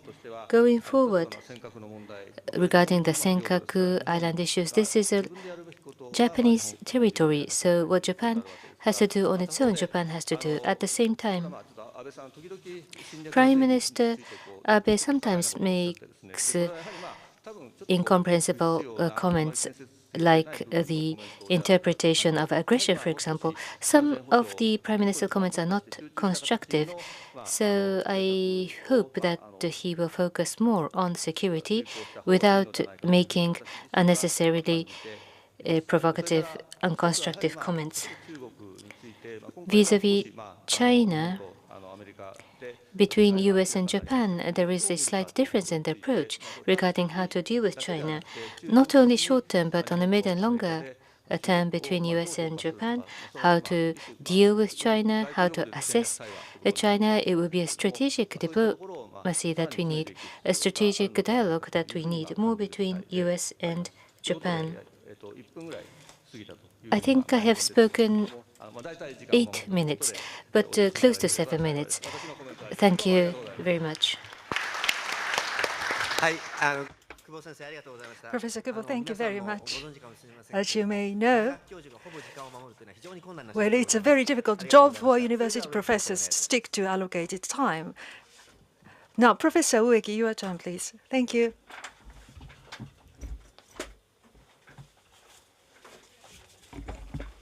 Thank you very much. Oh, sorry. Thank you for your introduction. I am with the Waseda. My name is Chikako Ueki. I'm involved in the research on Asian studies. I would like to thank the organizer for giving me such an opportunity. The organizer asked me to talk about the US-China relations. So I would like to look at the current situation of the two countries. And vis-à-vis the Japanese strategic objectives, what are the issues? What does the US-China relation mean? So very, very roughly about the strategic objectives of the Japanese security. Roughly speaking, there are three, which are nothing new. First is to secure Japan's security. Let me explain. Deter illegitimate attacks against Japan. And second, to maintain Japanese economic prosperity. Obviously, there are some important markets, import markets, export markets, and the stability must be maintained. And from those markets to Japan, the sea lane, the security of the air, they are also important to our nation. Third, in the periphery of Japan, prevent conflict or wars, because in various ways it could have direct repercussions. Actions that may lead to instability that needs to be dissuaded, so dissuasion is necessary. So these are the strategic objectives. The US-China relations, from other professors, already a lot has been shared with you. I don't really want to repeat much of them. First, regarding the US power, still in the world, US is the richest and the biggest, strong country, which has remained the same. However, in terms of the midterm trend, relatively speaking, their influential power has declined. It started already and it's continuing, and in the future, for a while, it's likely, this decline is likely to continue, especially spending cut by the government, deterioration of the budget, fiscal balance. I think more people are aware of this. These two wars have been bequeathed from President Bush as a result of the wars against Afghanistan and Iraq. People in the United States are war averse. Now looking at China, more proactively, they are becoming assertive. And then they also translate their belief into actions. So they are becoming more assertive. Economic development has slowed down, but it's still growing, and military power strengthening is continuing as a trend. Now, domestic Chinese issues about instability from 1990s, about agricultural issues or disparity depending on the region, social uncertainty, political uncertainty, many things have been regarded as issues in China. Still, after 10 years, 20 years, these issues have not been solved in China. US-China relation. What about what they envisioned in the region? They have already come up with two visions from the United States, pivot to Asia, rebalance, so-called, and from China, a new type of great power relation. That's the concept. Now, pivot to Asia. Because of non-presence, anxiety, degrees of the influence, this needs to be stopped. So, pivot to Asia, the declaration of their presence. And the allies in the region, or the friendly nations to the United States, by collaborating with them, they alleviate uncertainty. I think that's part of the blueprint. For the United States, what is Japan? For a long time, the U.S. had expectations on Japan. Ideally, what are the expectations? Be a leader in Asia. I think the U.S. wants Japan to be a leader in Asia. In Europe, there's the UK. In Asia, here is Japan, and Japan serves as a leader, stabilizing this region and enjoying a close relationship with the United States. I think that's the kind of ideal picture by the United States and Japan, Korea, the United States. Collaboration, coordination among the three is very important. But looking at the current situation, Japan, U.S. is confrontational, and in a way, the U.S. is concerned that the U.S. might be dragged into this. At least some people have this concern. Japan, U.S., Korea, and Japan, Korea. In the strategies, at the moment, it is not really an effective means when you look at the trilateral or bilateral relation. Now, China is advocating a new type of great power relationship. Very roughly speaking, with hegemon in the First World War, the Second World War, if you look at the past world wars, this involved many countries, but for the emergency of the new hegemon, the conflicts can be avoided. Now, in itself is a good concept, as the Ambassador Amakost said, but without wars, the substitution of being hegemon might be being pursued. The November 20th, the Susan Rice statement, the Professor Kubo mentioned this. Now, more recently, this new type of great power relation in the U.S., the pivot to Asia. I think this new great power relation is taken as one of the pillars by the United States. Now, against the backdrop, the ADIZ has been established. What are the issues here? At the risk of repeating myself, setting aside Senkaku, there is a ICAO, International Civil Aviation Organization under the United Nations, controlling the flight safety. The Chinese ADIZ has been established while ignoring the ICAO rules, and I think that is one of the major problems. What does this mean? What does this mean? B-52 was dispatched by the U.S. regarding this airspace for China. If China wants to get into the Pacific, this is a very important area. So what does this B-52 flight mean? Probably, I'm just saying, probably global commons, global access in the world.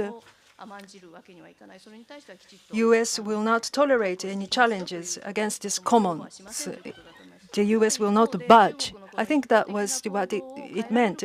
But can we change the unilateral action by China? No. The answer is no. So when things like this happen, while other countries keep saying no, no, and no, we have so far have been unable to stop such an action. So what should Japan do?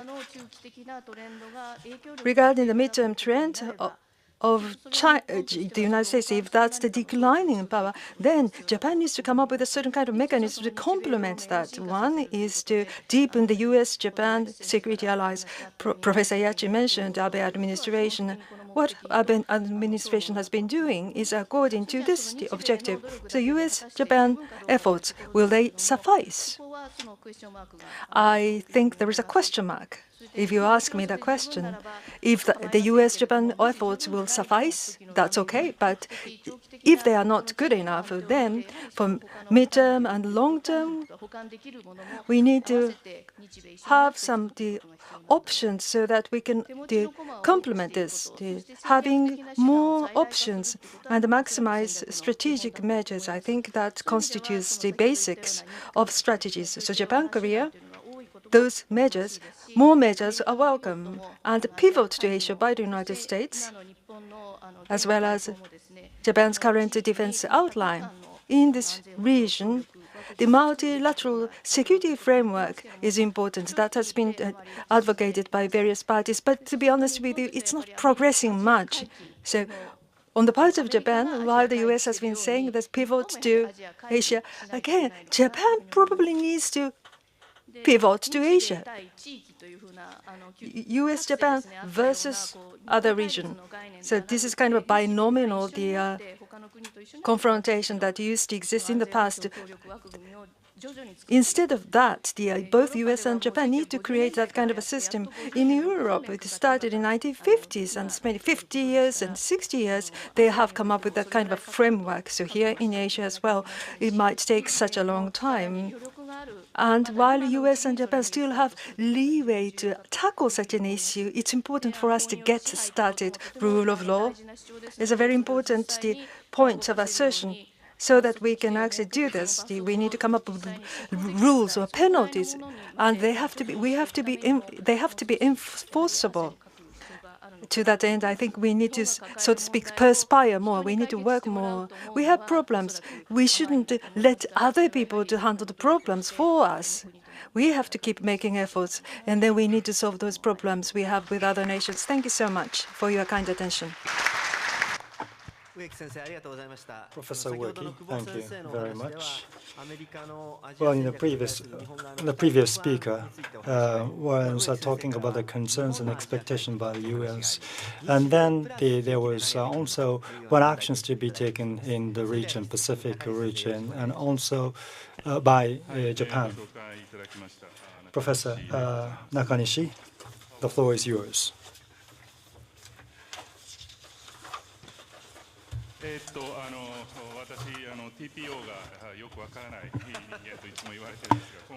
Well, I am not well familiar with what is the most important thing to be discussed, and so my PowerPoint presentation may not be to the point, but I have already prepared this, so I'm going to follow these presentation materials.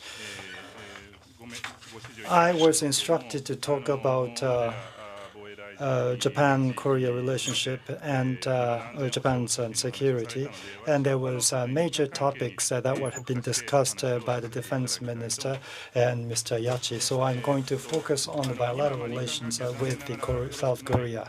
Well, the situation is tense, unfortunately, and I think this is a common understanding. But we have to look back in the 1990s, the bilateral relation with the South Korea. When it comes to this bilateral relation, the two countries and governments paid a lot of attention and made a lot of efforts for improvement. And I would like to remind you of that fact. One of the contentious issues that we face today is the so-called comfort issue and the Kono statement and the Murayama statement, or the Asia Women's Fund surrounding the comfort women issue. In those years, the two governments made tremendous efforts in order to improve the relations, and I think these are the tools for that purpose. And it culminated in the joint statement by the two countries in 1998, the future-oriented bilateral relationship agreed by Mr. Obuchi and Kim Dae-jun. And based on that, we had an expansion of the relations in the 2000. There was some issue that the two countries faced. For example, the prime minister's visit to the shrine.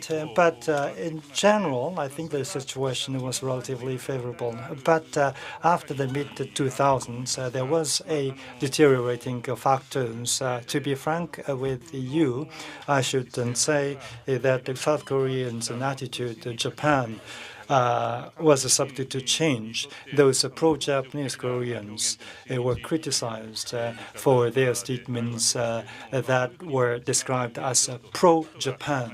And that is how the reality is in the current situation in Korea. And that is the biggest thorny issue, I think. Now, why is this? I'm not an expert in Korean politics, but I think there are two factors. The first one is the political changes in Korea. As democratization progressed, as a result, there was a review of the past history of Korea itself, and that led to the criticism by the leftist group of the past regime, and namely the Park Chung-hee. And I think that also was related to criticism of Japan. There was a generational change, and that which is another factor. I think in the past, there were those generations who had memories of the colonial rule of Japan. But currently in the government, there were those generations who studied in the United States or studied only in Korea. So they are the dominant group. Their perception of Japan is different. Another one is relating to the environmental changes, or international environment change. That in the Pacific region, the leadership was taken by China and the United States, and that made a change to the share of the importance of the bilateral relationship with Japan. In other words, thinking of the problems that we face with South Korea, there should be a discussion about the geopolitical gap between the two countries. This should be the basis of our recognition of the situation.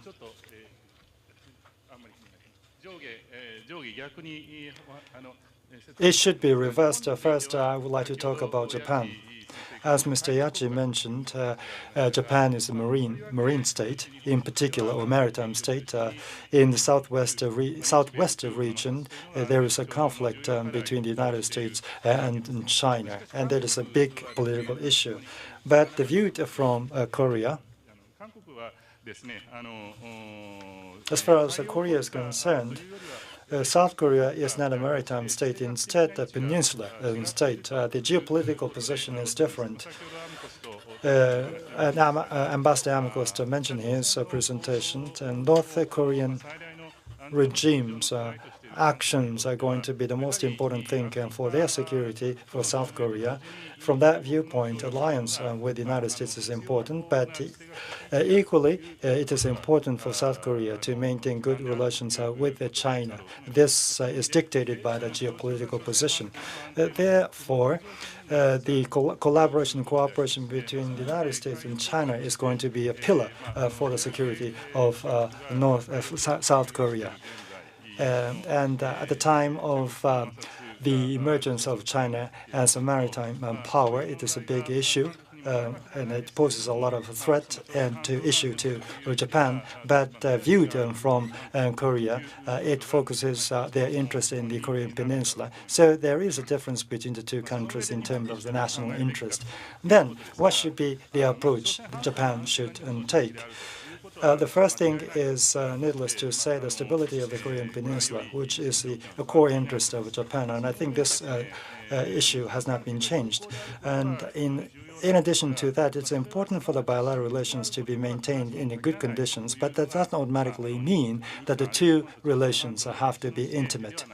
And I think this is something we have to learn as the wisdom through our experiences. In particular, the American influence in the region is extremely important. So far as their influence is there, it is not an essential condition for South Korea and Japan to have intimate relations. For Japan, its role is to indirectly support the stability of the Korean Peninsula. Japan should position itself in that role to be played. And this is supposed to be the last slide. What would be the specific and concrete actions to be taken? Not too concrete. However, the political dialogue is important. The historical recognition, or how the past Japan's colonial rule is to be perceived as an important thing. Historians and the lawyers and the bureaucrats, they have to maintain dialogue channels. However, at the same time, in other areas, or areas other than political arena, we should not forget expansion of other areas, such as economic and cultural exchanges. Despite the political tension, there is an improvement or the expansion of the relations in those areas. Maritime security, energy, and humanitarian assistance and recovery from disasters, natural disasters. These are the areas where we can improve relations. But when it comes to hardcore issue, for example, national security, in particular, sharing of intelligence or missile defense, this is a big issue between Japan, the United States, and South Korea. But given the geopolitical gap, it is rather difficult to foresee any meaningful cooperation between the three countries in the area of national intelligence. Of course, we have to pursue efforts, but it is difficult for us to expect a specific results in this area. With that, I would like to conclude my presentation. Thank you. Professor Nakanishi, thank you very much. We tend to believe that the bilateral relationships, whether they are going to be good or bad, in a sense, in a form of dichotomy. But we have to learn from the past historical lesson. That means we have to maintain good relations, but not intimate. My name is Terada. I'm a professor. I'm a professor of Doshisha University. Instead of national security, regionalism and regional integration is the area of my research. And I used to stay in Australia, study in Australia. So how the relationship with Japan should be, and the relationship with these regional powers should be pursued is a topic I would like to take up. Mr. Yachi talked about Prime Minister Abe's visit to 25 countries, and I think out of those 25, 10 countries are ASEAN countries. Within 1 year, Prime Minister Abe visited 10 countries in ASEAN. This is the very first thing in the history of Japan's diplomacy.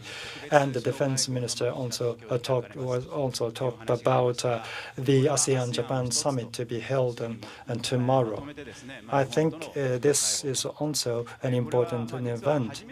This is not the very first trial, but 10 years ago, there was the 30th anniversary of the ASEAN-Japan relationship. There was Prime Minister Koizumi 10 years ago organized this summit. But what is special about this year's summit? In those years, 10 years ago, the bilateral relations with China was tense, especially as a result of the visits to Yasukuni and historical perceptions. At the same time, China is trying to offer the free trade agreement and the TAC. This was also signed by China. Charm offensive was the initiative that has been taken by China. So China used to focus on Southeast Asia in those years. As everybody knows, but the relationship with the ASEAN started from the the Fukuda Doctrine back in the 1970s, we have very close relations with these countries. About 50,000 Japanese residents in Thailand. In Singapore, the population is as small as 5 million, but still we have 25,000 Japanese living in that city and state. So following the Fukuda Doctrine, on the bilateral relation level, that Japan offered official development assistance to those countries. So we have developed good relations on a bilateral basis. But on the other hand, China is trying to catch up with Japan in their relations with ASEAN. And that's how the situation was 10 years ago. And then this year, the situation, the relationship with ASEAN is also considered special. There are 2 summit meetings when it comes to ASEAN leaders. They were quite busy, and they can't meet quite often. And another special aspect is that the ASEAN leaders get out of their countries and to come to Japan to have a summit. This also means a special aspect, and therefore, this is going to be a multilateral and bilateral approaches are going to be employed in order to improve ASEAN relations with the ASEAN. And the Japan tries to offer to solve common problems together with them. Now, what kind of relationship has to be pursued with the ASEAN countries? Nothing particular, nothing new as far as my proposal is concerned. We have a very solid relationship in the area of business. Number one, the investment, in terms of investment, Japan is considered number one for most of those countries. But what is most problematic is the national security concerns. In South China Sea, there was an issue of assertiveness, as the previous speaker mentioned. There is a very aggressive policy that is pursued by China on the bilateral basis and on the multilateral basis as well. The strategic aspect has to be added in the area of defense, diplomacy, and strategic relations. That kind of aspect has to be emphasized. By doing so, comprehensive relations can be built between Japan and ASEAN countries. This is something Japanese government wants to establish. As far as the Philippines is concerned, Japan is the only FTA partner. And in terms of investment and trade volume, Japan is the biggest top player and partner. And Prime Minister Abe and President Kino agreed to rent 10 patrol boats to the Philippines.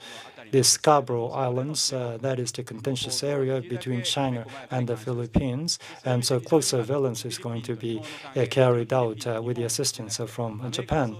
It is not only a matter of relations between the Philippines and Japan, but also together with the relations with the United States. Currently, as a result of the assistance given after the typhoon, we can maintain good relations. In Tokyo, there's going to be the summit meeting, and we are very much interested in what kind of comments are going to be made by the ASEAN leaders.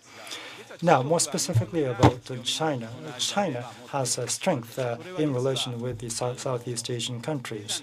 That is the economic assistance. 300 trillion yen is the amount of the foreign reserve.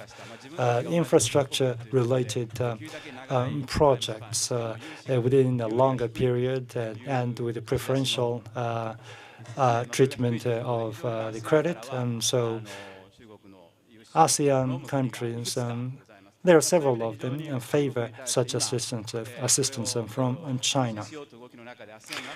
And among ASEAN countries, there is a trend that they should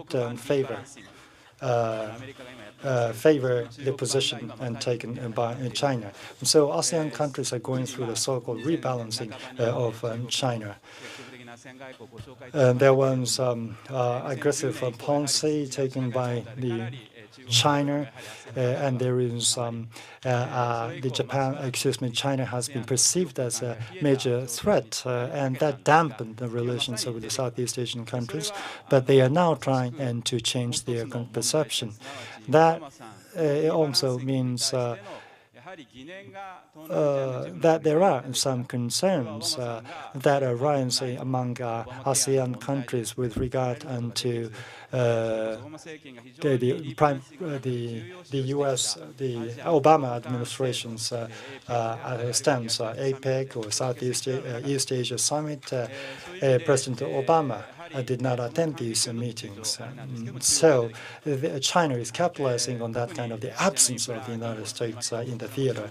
Asian infrastructure, the bank, is a proposal that has been made by China. Their intention is not to get U.S. dollar involved. And that proposal is received with a favorable response. The RCEP is another initiative aside from TPP. Japan is involved in both initiatives. RCEP is more ASEAN-friendly, unlike TPP, because technical cooperation is also involved. The liberalization period is long, and there are also exceptions, and so RCEP is going to be the thing that should be promoted in parallel with TPP. That is important as far as Japan is concerned when it thinks about relations with the ASEAN. And in conclusion, I also would like to touch upon the relation with Australia. In September, there was a new administration led by Prime Minister Abe. This is something he mentioned in 2009. Japan is Australia's closest friend in Asia. And there was the summit with the Prime Minister Abe in the East Asian Summit, and he was requested to speak before the National Parliament in Australia. For Australia, Japan is its closest friend, and there is such a momentum rising. And the Prime Minister Abe has to seize on this opportunity, and so he has to make official visit to Australia and to conclude bilateral relations with Australia. With that, I would like to conclude my presentation. Thank you very much. Professor Terada, thank you very much. China in Southeast Asia, China is taking the policy of Chinese version of rebalancing to Asia. And regarding President Obama's rebalancing to Asia, perhaps there are some concerns on the part of ASEAN members. Those are important points. Now, the last but not least, Professor Ikeuchi from the Middle East perspective, please. Thank you. About the Middle East politics, Muslim political thoughts, those are my research subjects. Usually I spend 10 minutes as an introduction, but if I do this today, I would be unable to address the main things. So today, the different approach, I will come up with two keywords, and I would be very happy if I could just touch upon those in elaboration. First, Obama shock. In many places, as a public intellectual, this is what I have coined. I want you to use this, but people are reluctant to use this, so I would like to repeat this. When I write in English, it's interesting. Regarding Japanese diplomacy, perhaps Japanese diplomacy must become another Lexus. So what is Lexus? It's not the Toyota car. It might become a concept in the Japanese policies. Then in that case, I would like you to be a witness that I am the kind of a godfather of that word. Now, first about the Obama shock. August this year, August 31st, if my memory serves me correct. This is about Syria. The Assad administration, in the conventional weapons, he kept murdering many Syrian people, and chemical weapons, he used them, and that, to a certain extent, was proved. And in response, President Obama made the decision that clearly showed that he was contemplating a military attack. But in the next speech, in the first half, Then there was a very strange expression that he made the decision to attack Syria, but then that should pass the Congress. So that was indeed a big pivot, and the world was surprised. Japan is a peaceful nation. We do not want wars. But then there is an important issue here. The allied countries in the Middle East and those allied countries with the United States who are in the Middle East, and on the Middle East issues, there are those allied countries in the world who have worked in step with the United States. Now, a typical country is the France. They were startled. They worked in concerted efforts with the United States. Now, while the UK was, in a way, stepping back, France was almost ready to join the attack, almost ready to fly the bombers. And President Hollande, who supported President Obama very clearly, and without any prior consultation, probably. Then there was a big pivot or development. And then I call this Obama shock. So what do I mean? The U.S. deterrence. Their security policy matters concerning not just the United States, but issues that are very important to allied countries in the world. The President Obama's words, perhaps they are not that reliable, that people cannot really foresee what that actually means. I think there was such a big shock. The allied countries in the Middle East area and the other allied countries in Europe or allied countries in East Asia. Deeply, I think it affected these allied countries. I'm using the word allied countries or allied. Maybe this English translation may be lacking because allied countries or allied individuals, or those are the allied individuals that can be leaders, or in the case of Japan, the allied persons who are bureaucrats. The allied countries or allied individuals cannot be distinguished very easily when we just say ally or allies. That might be having a serious impact on the policies concerning allies. I may want to say that because the relation between the countries will not change that rapidly, because for US and Japan, when certain conditions exist for their allies, that doesn't change, but that allied countries are not just supported by the countries, there are people, there are political leaders involved, bureaucrats involved, or diplomats, or people in uniform, military personnel. Concerning the alliance with the United States, sometimes people support that. Sometimes people may not like it, but they pursue this anyway because of the decisions. But after making a certain strategic selection, they do this. Now, the other country's president, if abruptly changes one's policy, then those people, the allied individuals, with almost politically dead, allied individuals in other countries, especially in Middle East, very often those allied individuals have been attacked in a way almost figuratively killed, and that was shown in Syria.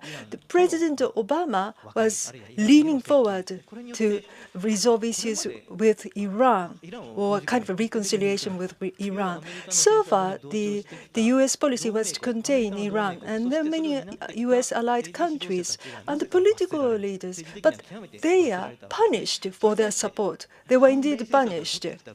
And on the contrary, those countries who were against the United States, they were rewarded. And that kind of a phenomenon was seen in the case of Syria and also in the case of Iran. In the Middle East, this is what we saw.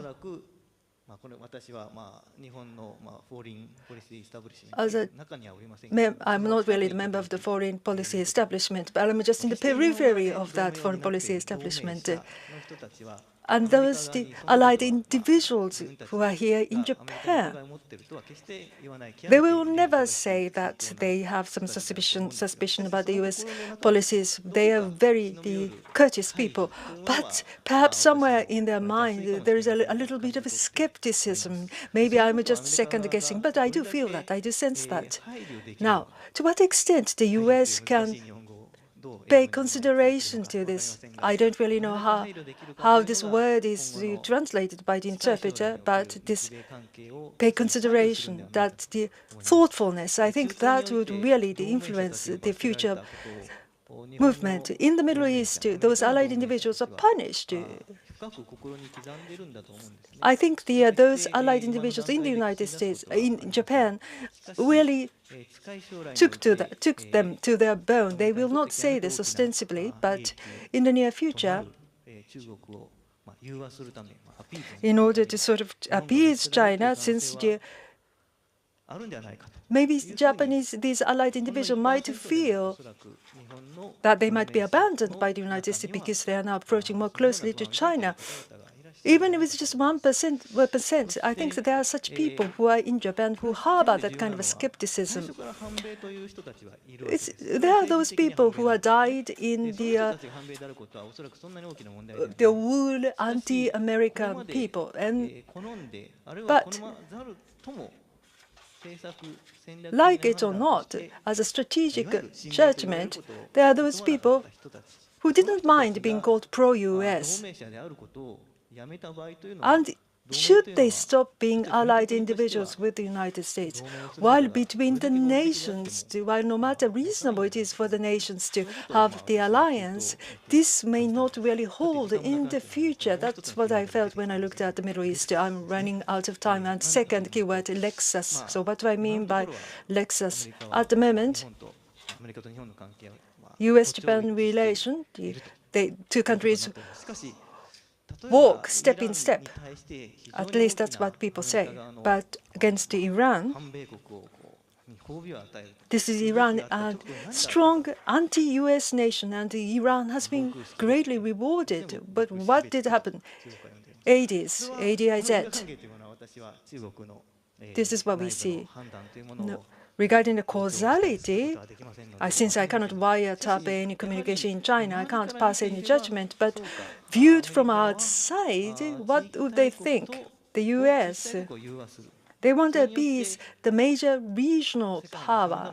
And by so doing, maybe Japan is trying to withdraw from various regions in the world. It wouldn't be impertinent to think that that's the China's view.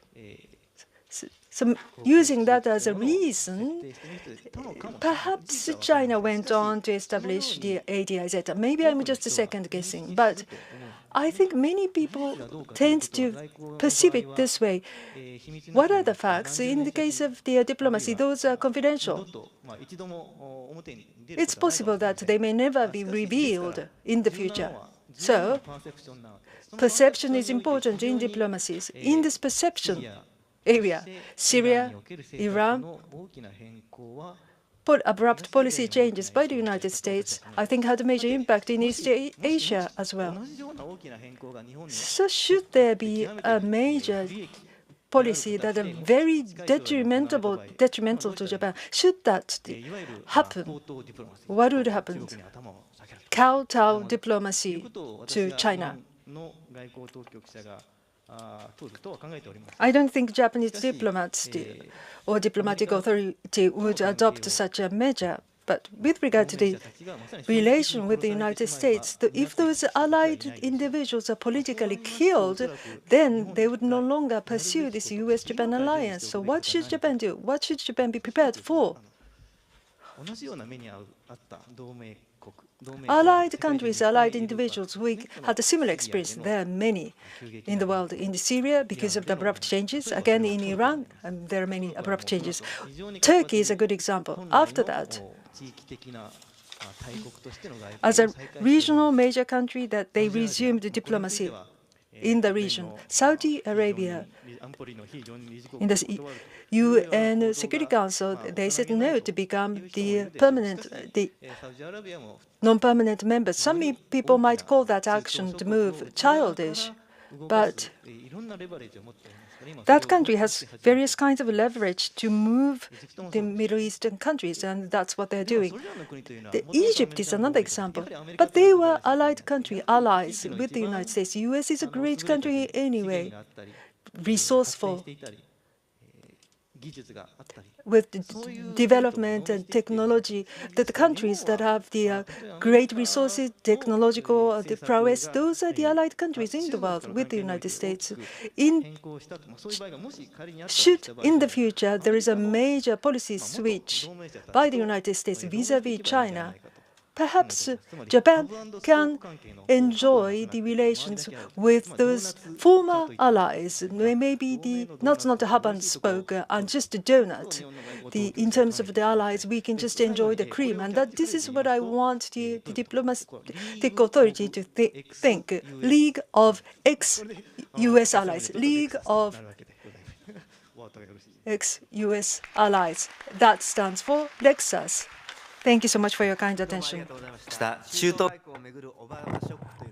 you very much. Obama shock regarding the Middle East diplomacy that might have an impact onto this region. Under the concept of a Lexus, Japanese diplomacy could be considered. Thank you for the interesting perspective. Thank you very much for the initial comments of other panelists. There will be a brief break. This will resume from 4:15. Please write down your question on the question paper. Please hand it to the staff. The questions may be used. We will start from 4:15. Thank you.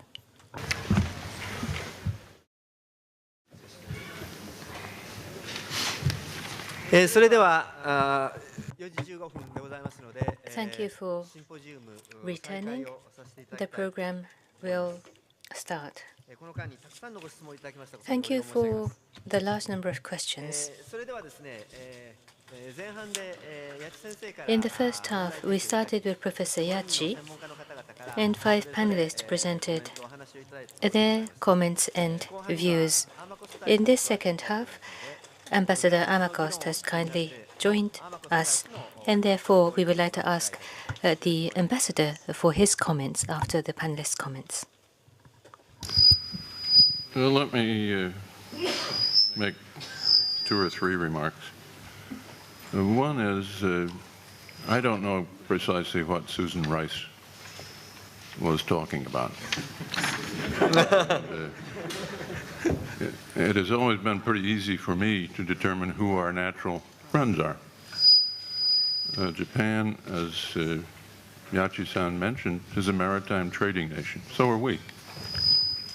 We're a democratic country. So is Japan. We're a status quo power. I think so is Japan. We don't mobilize our power in order to revise the map or anything. And these are very important qualities. China is not a maritime power. It's becoming one. And it has a tradition in that area. But it seems to treat, in some respects, the exclusive economic zone as if it were an extension of its territorial waters. And the ADIS that it announced was, in some respects, treating airspace out to more than 600 kilometers, so are part of their territorial airspace. That's not status quo. It's a country that faces huge internal challenges. And I think under those conditions, the history of our relationship with Japan and the cooperation we enjoy with you, not least in the security sphere, becomes even more important. Now, China, mind you, is extremely important to the United States because of the size of our economic relationship, but we're feeling our way, and as I said in my more formal remarks, I don't know quite what the Chinese have in mind with this new great power relationship other than to avoid, they hope, the historical pattern of emerging powers running into conflict with established powers. And I think that's, as I said, a worthy objective, but they've got to display some restraint. I believe in 2010, their claims in the South China Sea were very expansive. They sought to shield North Korea from the diplomatic consequences of militarily aggressive moves against South Korea. They used bullying tactics with respect to Japan following the maritime incident near the Senkaku Island. And Asians reacted, as one should expect they do. They didn't like it. And I think it's well to keep in mind the fact that China, however much it may feel its oats and feel its increased power, has 14 neighbors, many of them quite formidable. Second largest nuclear power, second most sophisticated economy in the world, second most populous nation. And they've learned from bitter experience that the Koreans and the Vietnamese, for example, are no pansies, they're no pushovers. So that's a geopolitical fact that works in favor of reminding the Chinese that when they encroach on their neighbors, there's a natural reaction. And we join in that reaction. So I don't have any trouble identifying our closest friends. Second, people speak about America's decline. I happen to agree with Ueki-sensei that there's no question that our relative power in Asia has diminished. But we're not a country in decline. Our economy isn't declining, we're growing. We're not growing at a very robust rate, but we're not getting smaller, we're getting bigger. We still account for about 40% of the world's military spending. We're one of the few rich countries whose population is actually growing. We have universities that are still the gold standard. There are a lot of assets. We're going through a tough patch. Our economy is too anemic. The American public, no doubt, is very fatigued with war. And the premise of the rebalancing effort was to precisely extricate ourselves from South Asian, Middle Eastern wars and devote more of our attention and resources to Asia. And I think in the first instance, the military dimension of the rebalance was overemphasized. After all, the rebalance did not foreshadow an increase in American military forces in Asia. It wasn't a harbinger of a buildup. It was designed to avoid a drawdown. But it got overemphasized. We're not drawing down. Some people think we could survive with one sequester, but not with a couple or three. I think actually we can preserve our military presence, but we ought not to focus so much attention on it. We've finally gotten seriously interested in the TPP, which is proper. It's a much more important dimension of Asian power. And if we can define rules that are appropriate for a free trade arrangement in this area, and the door is open to others, then I think that's a very powerful expression of America's engagement, and it's increasing. And indeed, some thought it was designed, the Chinese particularly thought, it was designed to exclude them. And our military presence here was designed to contain them. Both are wrong. And it's heartening to me that as Japan and Mexico and Canada have joined the talks, it's gotten enough momentum that the Koreans are now talking about joining, and the Chinese have recently expressed some interest in it. So one hopes this would be the kind of regional arrangement that has an open door, is inclusive, and people want to join because of the powerful advantages it offers. So I don't think we're retreating. I don't believe we're declining. I believe we're going through a tough patch, and we're a pretty resilient country, and I like to believe that we'll come out of it. Actually, when I departed Japan in 1993, many people felt that we were on a downward track then, and we were going through a tough patch, but you know, by the late 90s, we were back on a pretty impressive track. As far as the security environment, one thing that struck me that hasn't been mentioned, I think, is that we have been supplanted by China as the leading trade partner of every Asian country.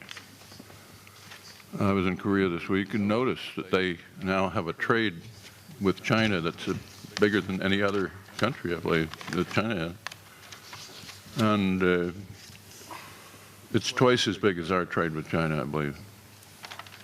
And many of the countries that have their largest trade with China, however, still look to us for protection. And naturally, countries don't want to be forced to choose between their economic interests and their strategic concerns. And I noticed when Vice President Biden made a remark in South Korea to the effect that don't bet against the U.S., his intent was to say, we're not withdrawing, we're not declining, we're going to be around. We've been around for a long time and we'll continue to be active in this region. It was taken by the Koreans as a kind of a threat not to get too close to China. It isn't America's purpose to force a choice on countries. I believe personally if countries feel the need to make a choice, it will not be because of our pressure or admonitions, it will be because of China's conduct. And that's kind of the way the balance of power works, has worked, will work in the future. As for a gathering of ex-American allies, well, people have got to decide for themselves whether the relationship with us is worthwhile. I trust you will choose that path. For America's part, we're heartened by the prospect that our collaboration is expanding, not contracting. I'm not sure I would share the reading of the Middle East either, although I don't spend my waking hours trying to understand the Middle East. The purpose of the opening to Iran was surely not to cultivate the closest relationship with Iran. It was try to stop their nuclear program. And I think the interim arrangement doesn't guarantee that we're going to get a comprehensive, durable arrangement, but at least it freezes that program temporarily, gives the international community real access to discover exactly what the state of play is, and gives us a chance to stop it in the weapons field. We're not going to stop it in the enrichment field. We can limit their enrichment. But I don't believe Iran won and we lost in that negotiation. I think everybody wins to the extent our interest is in trying to arrest that program. And I do think if we get a durable arrangement, it will change the dynamic somewhat on Korea, because it will focus attention on Korea as the one outlying country of this kind. It will also, if it works with Iran, perhaps deny North Korea a customer for some of its missiles and other stuff. So I don't have a conclusion about how this is going to come out, but I certainly believe the interim arrangement made sense for our interests and for the interest of all those who have a stake in trying to stop the momentum behind these nuclear programs. Thank you very much.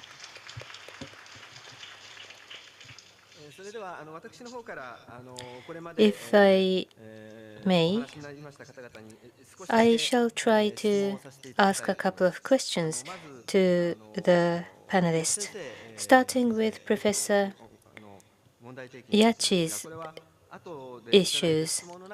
This was referred to in the questions. Strategic patience. Strategic patience. That was the term and the phrase that you used. I agree that this patience is important for diplomacy. On the other hand, in the last 1 year, Abe government has been very proactive in the diplomatic sphere, and the Japanese public tried to support this stance of the Abe government. Abe is trying to be more assertive, and those who support Abe's diplomacy, strategic patience, how is this evaluated? Abe is trying to be very positive in diplomacy and security. If they support Abe, maybe there might be a nationalistic impatience. So strategic patience, nationalistic impatience, how could this be balanced? How can Abe government navigate through these two camps? Professor Yachi, this is one question. Professor Kubo, or other experts, if you have any suggestions, please. Professor Kubo discussed about U.S. engagement in Asia, that within other terminologies there might be some changes in the U.S. attitude or the change in the tone. Susan Rice Ambassador Amakost referred to her speech she spoke at Georgetown. During the second term of Obama government, engagement in Asia, rebalance to Asia, in a certain way, there is a discord. The White House, the state, the defense, maybe there is not a perfect coordination between the U.S. government departments, or is that not the case? Within the U.S. government, regarding the degree, nuance of engagement, are there any implications or difference in the nuances? In the United States, there is the NSC with a history of longer than half a century. There is a new NSC in Japan. What are the lessons that we could learn? That is the suggested question to Professor Kubo. This question is not exactly for anybody, but the ADs, the Air Defense Identification Zone that many people refer to. Professor Ikeuchi mentioned that regarding appeasement with Iran, that could have been a perception behind the scene. Maybe, but from my naive perspective, as I look at China's assertion of this zone, ADIS, it was a very poor timing because Biden was right before traveling to Asia.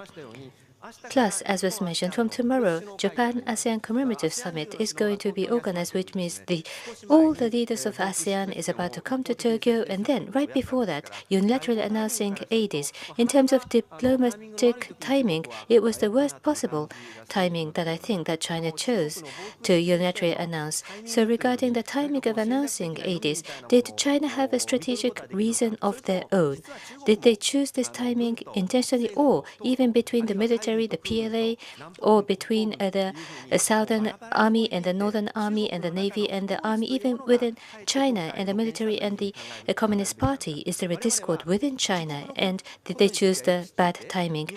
We might know about our own country. We might think that Japanese diplomacy is not successful because of bad economy, because the population does not support, because the opposition opposes. But when it comes to other countries, about China and the United States, we tend to believe and be deceived that other countries are very unified than Japan.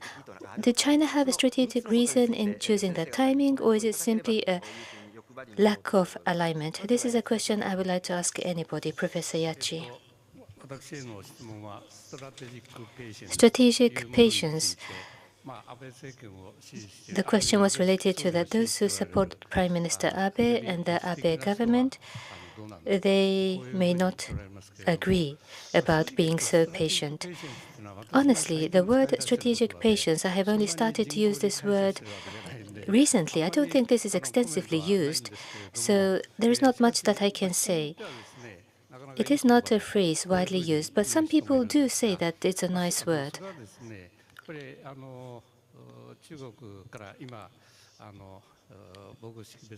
So you did ask about China and the unilateral announcement of the zone.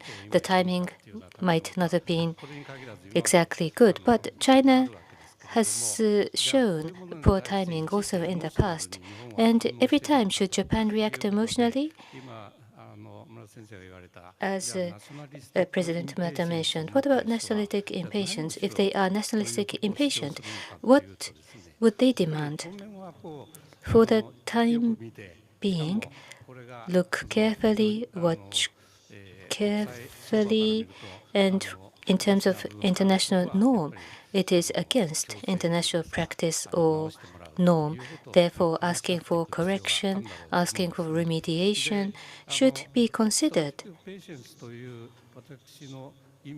The meaning when I said strategic patience is not limited only to China. Different countries have different assertion or provocation. Sometimes there are ostentatious scrutiny into ourselves, but it depends on specific bilateral relationship or considering the regional strategic geopolitics. In order to defend the peace and stability of Japan, the countermeasures and reactions ought to be considered. Emotional reaction or jerk reaction, knee-jerk reaction, that should be avoided. At the same time, do we have to persevere, self-control, restrain, be patient all the time? Is that what you want to do? Again, that would be another criticism.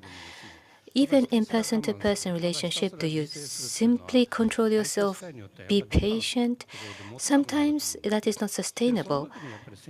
In that case, if there is a strategic reason and you persevere, you control yourself and you try to improve the circumstance. If there is a strategic reason, yes, you might be able to be patient. If there is another reason that you want to be patient, at the NSC, that kind of strategic thought ought to be organized. So NSC is politically led, but even under politically led discussion like this, emotional reaction or knee-jerk reaction, excessively emotional reaction should be avoided. That is what I meant.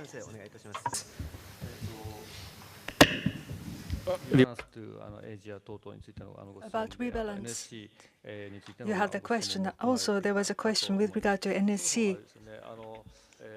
To think about it, rebalance, then first pivot to Asia, and then it was expressed as rebalancing. How wise were they to express these things? Some of the Americans are questioning. The European feel that, oh, now they are leaving us, and the Middle Eastern people feel that, oh, US are leaving us, and so excluding Asia, the people feel that way. And China is angry. But in Japan, will it be really substantial? And all the people now have anxiety. Then they should have. Perhaps it might have been better if the U.S. had been more quiet. Maybe I'm just half joking. I'm just being very cynical. But some people do see it this way. At the end of the first administration, President Obama delivered nice speeches concerning Asian issues. But in terms of follow-up activities after that, previously I gave you some introduction, and Ambassador Amakost, in a way, criticized Dr. Susan Rice's speech, and that was truly encouraging. So their recognition about understanding of Asia, to what extent has it deepened? I do have some concerns, especially Dr. Susan Rice. She belongs to NSC, and she is at the head of NSC, advisor to the president. That's her position. Concerning the China issues, as a person who's in charge of U.S. security, to what extent does she have insight about the China issues? I do have some questions, because she's an expert in Africa. She tends to take strong action on humanitarian issues. She served for a long time as ambassador to the United Nations in the Security Council. There are those Russia and other countries who threatened with veto, and in terms of in the negotiations, she had to come up with a deal.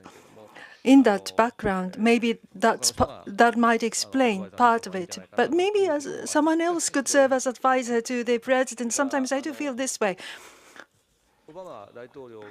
Now, President Obama, next year, he might come to Japan, and the possibility is increasing. The head of secretary, the Secretary of State, or perhaps the President Obama, because he is excellent in delivering speeches and about Asian issues, China issues. Perhaps the strong principles can be expressed in the President Obama's speech, and that could help greatly. About NSC, private, the aircraft, how they should respond to the problem. To what extent was there the coordination on the part of the U.S. government? I haven't been well informed. Perhaps that coordination did not function very well. We are not sure. But the allied country as Japan, what are our wishes, perhaps from the beginning till the end, and there are not many people who are paying attention to what Japan might feel. Or perhaps there are such persons, but whose voices were not heard in the U.S. government. Maybe there is NSC, but just because there is a functioning, there is an existence of such an organization, doesn't mean it always functions well. If the leader doesn't exercise her leadership, it doesn't function well. Perhaps the experience might help. But the leaders, their sense of the diplomacy and are important.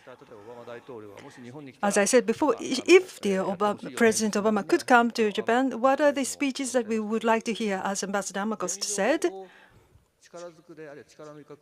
regarding the status quo, with the force of power, trying to change the status quo, that's against the international norms after the last war, and that's a taboo that shouldn't be done. Refraining from that, if there's some dissatisfaction about territories, if the negotiations can be carried out peacefully, then there would be more rooms for negotiation. So the more possibility of peaceful coexistence. We hope that we can listen to such a strong speech from President Obama if he can come to Japan. Regarding what China has been doing, Japan, the Philippines, regarding those neighboring countries, they were actually going away from China, and they are now going closer to the United States. China has been, in a way, wise. Perhaps I shouldn't call them wise, but Vietnam is now going closer to Japan, Indonesia, Malaysia as well, going closer to the United States, away from China. So what China has been doing, has China been very wise in this, what they're doing? I have a big question about this. Ambassador Amakost, please. A couple of comments. The question was about timing of the announcement on this ADID. The question is, what's the objective? The Chinese tend to play a long game. And it seemed to me the objective was to fortify their claim to the islands. And secondly, to see whether they could drive a wedge between Japan and the United States, perhaps Korea as well. I don't think they were going to accomplish their objective. I think they will reinforce the apprehensions of Asians. Second, the NSC, I want to reiterate, I don't know precisely what Susan Rice had in mind with that particular comment, but I think it's clear that the NSC and the White House drive American foreign policy. And Kerry has asserted the State Department's role, and he is interested in the Middle East. And I thought when the pivot was announced, you'll recall, it was based on the premise that extricating U.S. forces from the Middle East and South Asia would permit us to focus more attention here. That was a presidential initiative, and it had some political component to it. It was announced before an election, and I think he didn't want to talk during a campaign exclusively about an area where we were exhibiting problem. And it was important to speak about a region where our deep interests are self-evident. But it was a presidential initiative. On the other hand, anybody who knows anything about the Middle East knows it's a tar pit. It's very hard to escape. And therefore, even when he announced the pivot back to Asia, it was clear it's not going to be that easy to escape the Middle East, because there are wars going on there. There are pressures from our allies to intervene, as in Libya, now as in Syria. And I think whatever else one may think of what the president did in Syria, I wouldn't regard it as a very impressive performance. But the objective was to avoid getting dragged into yet another war in that region. And after the Libyan intervention, I think that was even a more clear-cut objective of the White House. So I'm not interested in tackling Susan Rice. She's an impressive person. But all I'm saying is the White House, it's not so much a matter of just coordination. It's where the balance of forces lies within Washington. I think most experts on U.S. foreign policy would say the most effective functioning of the NSC, I don't know whether Yachi-san would agree with me, was under George H.W. Bush. And I think the reason was the president was knowledgeable and he was deeply involved. He picked people as a team. It was a collegial group. They were all experienced. The focus was on about 7 people who met regularly and shared a concept of where they were going. And doubtless they had their jurisdictional interests to protect. But the president was deeply engaged, and the members of the team not only knew each other, but were personal friends and long experienced working together. So I don't know how yours will work, but I know it will work well because it's got a good leader. Okay. 頼もしいコメントをいただきました。Thank you for the encouraging comments. If there are any additional comments, Professor Terada? About the ADIS, about the announce, why was that timing by China? That was the question by President Murata. I'm just guessing. There was a comment about what Susan Rice said, and Mr. Biden, the Vice President, he visited the 3 Asian countries, and in between these events, maybe that was the timing. That is because after Abe took office, U.S.-Japan alliance is becoming even stronger. What China tries to do is they try to push a wedge into the bilateral relations. As Ambassador has mentioned, China will try to do something between U.S. and Japan. In 2010, when the Senkaku Island and the fishing boat entered the zone, between Prime Minister Hatoyama, that was a tense period between U.S. and Japan. And therefore, based on U.S.-Japan alliance, to what extent can U.S. be engaged in Japanese defense and security matters? China always needs to check the enthusiasm of U.S. However, after Abe government started, U.S.-Japan relations seemed to look very nice. Then, opportunities for China did not come where they could wedge. Then Susan Rice made that comment. I think there is that kind of connection. The importance of U.S.-Japan alliance was not mentioned.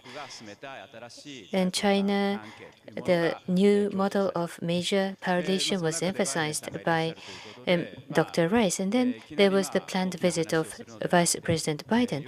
Rather than starting by a big move, the air identification zone, there is South Korea and Japan's zone as well. Last week at Waseda University, there was a symposium with a similar topic. A professor from China mentioned other countries are doing, why not China? So there is an excuse for China. But the Chinese leaders met directly with Biden. They wanted to see the direct reaction, and Biden was in Japan before coming to China. And that was very convenient because between U.S. and Japan leaders, they will definitely talk about China's announcement, and China will check the discussion, and then Biden will talk with President Xi Jinping or Premier Li Keqiang. But what was a miscalculation of China was that South Korea also raised their concern. Another miscalculation is that even Australia made a very strong reaction, which was unexpected on the side of China. Thank you. Well, we are running out of time, so the floor is open to questions, and we have received a lot of questions. We are not able to cover all, entertain all the questions. Some questions are overlapping, and I have summarized some of those questions. The first question is addressed to Mr.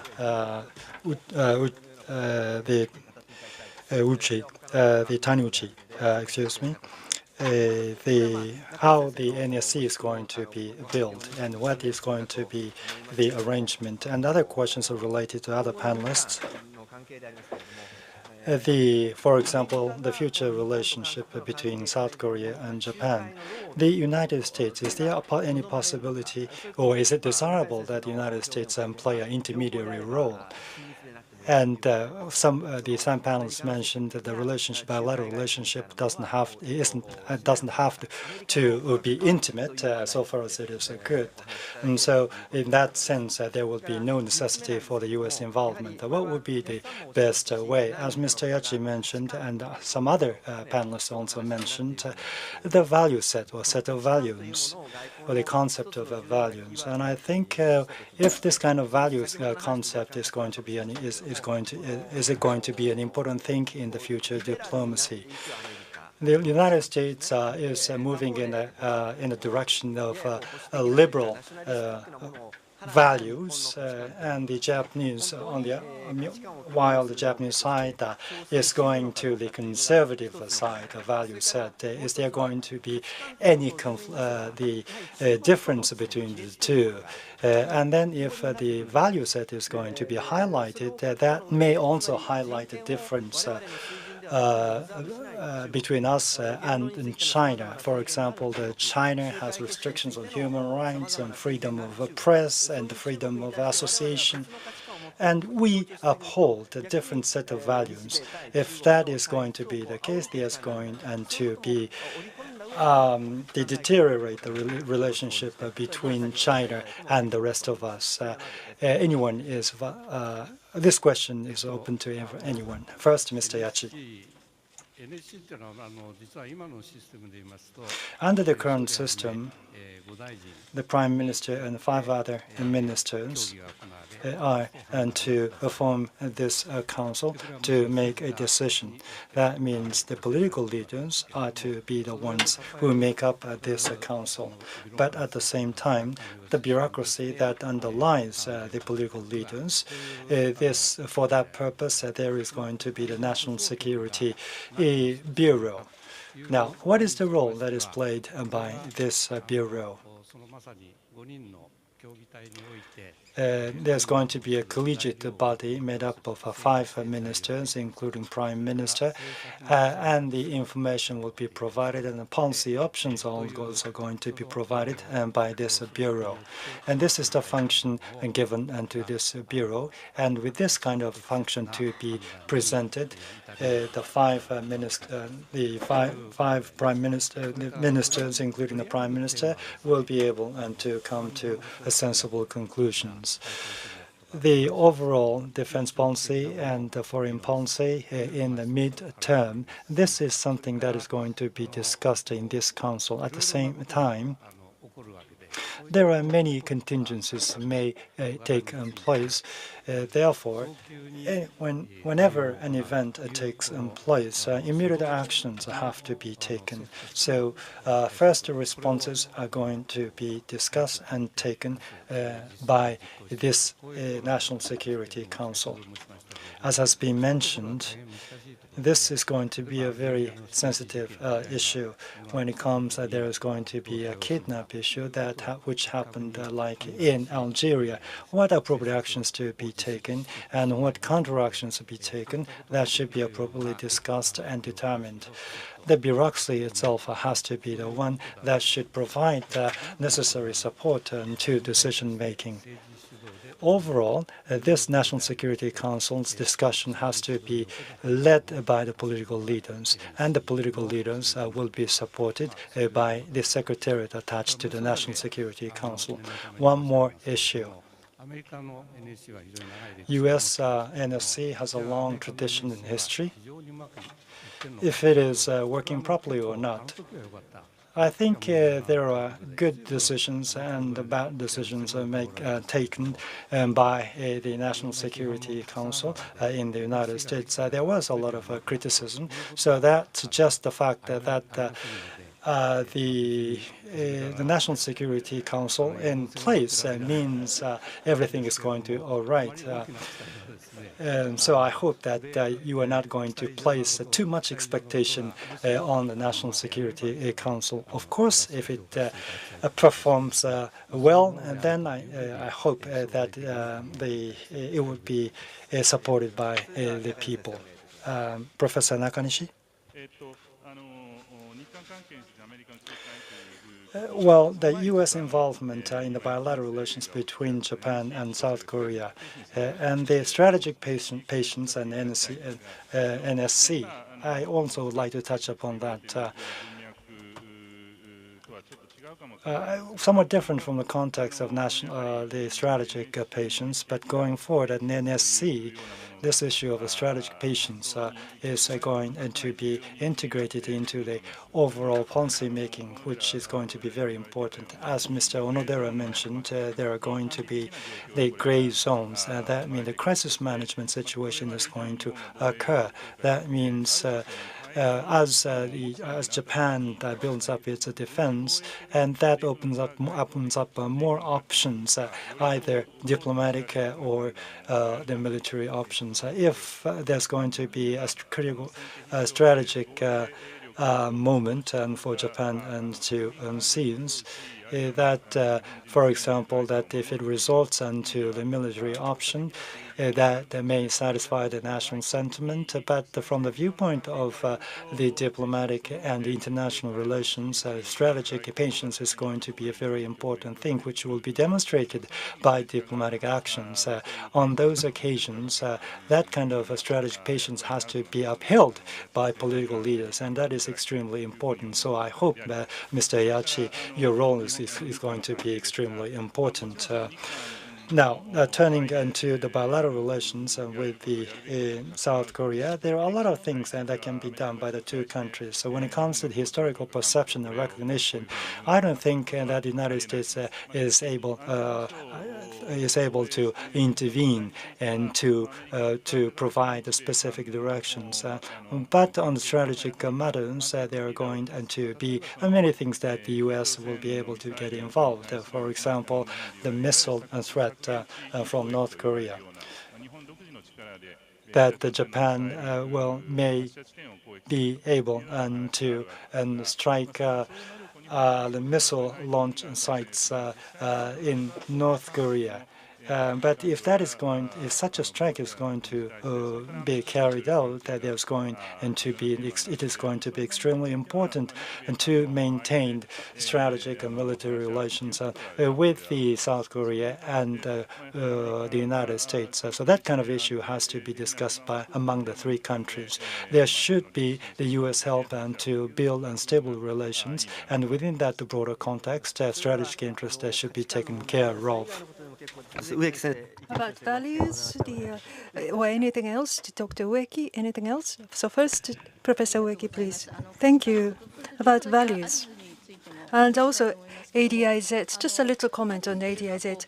About ADIZ, it's not something that can be set up and executed overnight. It needs to be prepared, spending years and years. So judging from that, past few years, China should have been making preparations, and that was sort of observed. But why specifically did they make that announcement? It's just the speculation. They must have spent years. According to Professor Terada, very strategic, very reasonable, very long-term minded, but maybe they are not that thorough. That's my personal view. So there was it was an announcement with a lot of fanfare as I looked at the homepage, but it is the Department of Foreign Affairs that's handling this. So between the defense and the foreign affairs, they might have a good coordination, but the foreign affairs are not the policy decision maker. And they were just beginning to show some gesture to alleviate the anxiety between Japan. So again, I have a question mark. And for Navy and for Air Force, this area is very important. So to defend the vessels on the ocean, they also wanted to cover the airspace. Maybe there's a good coordination there. Regarding the values, of course, freedom is important, and that cannot be contested. But historically speaking, was the freedom always the first issue? Was there a nation who waged war because of in order to protect freedom? Not necessarily so. The interests were important. So just because it's important to stick to freedom, supporting one nation, that's fine, but that doesn't necessarily mean that the alliance can become strengthened. It may not be that strong, the freedom. The United States, when I see, for instance, President Nixon, there was the revolution of cultural revolution, but still, we did see what happened.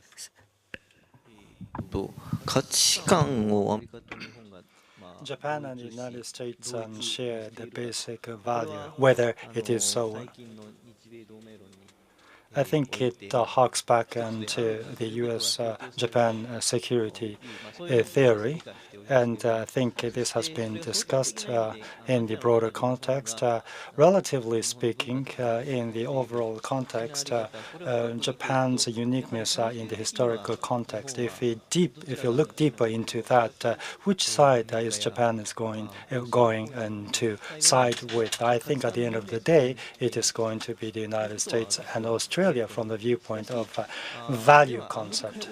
But whether it is also shared by Australia or the United States, when a strategic option is to be selected, whether it is going to be still viable or not, it is questionable. But still, from the viewpoint of Japan, it is important for us to share this kind of value concept. But at the same time, Japan should refrain itself from the realistic point of view, refrain itself from believing that the partners also believe in the same values. I don't think that this kind of value is shared by the two parties. And I think there were a lot of observations made, and we were successful in having good discussions, and there were a lot of clues to our further thoughts and insights. Of course, there are still a lot of questions left. We had the Minister of Defense and Mr. Yachi, who were and have been involved in the government policies. I think from the global viewpoint and historical perspective, it is important to discuss these issue of diplomacy and national security together with the audience. I hope this institute, USJI, will be able to be instrumental in this area, and the sponsoring universities have been working for that common goal. And I would like to ask the audience to give a round of applause to all the panelists. Thank you very much. Thank you once again.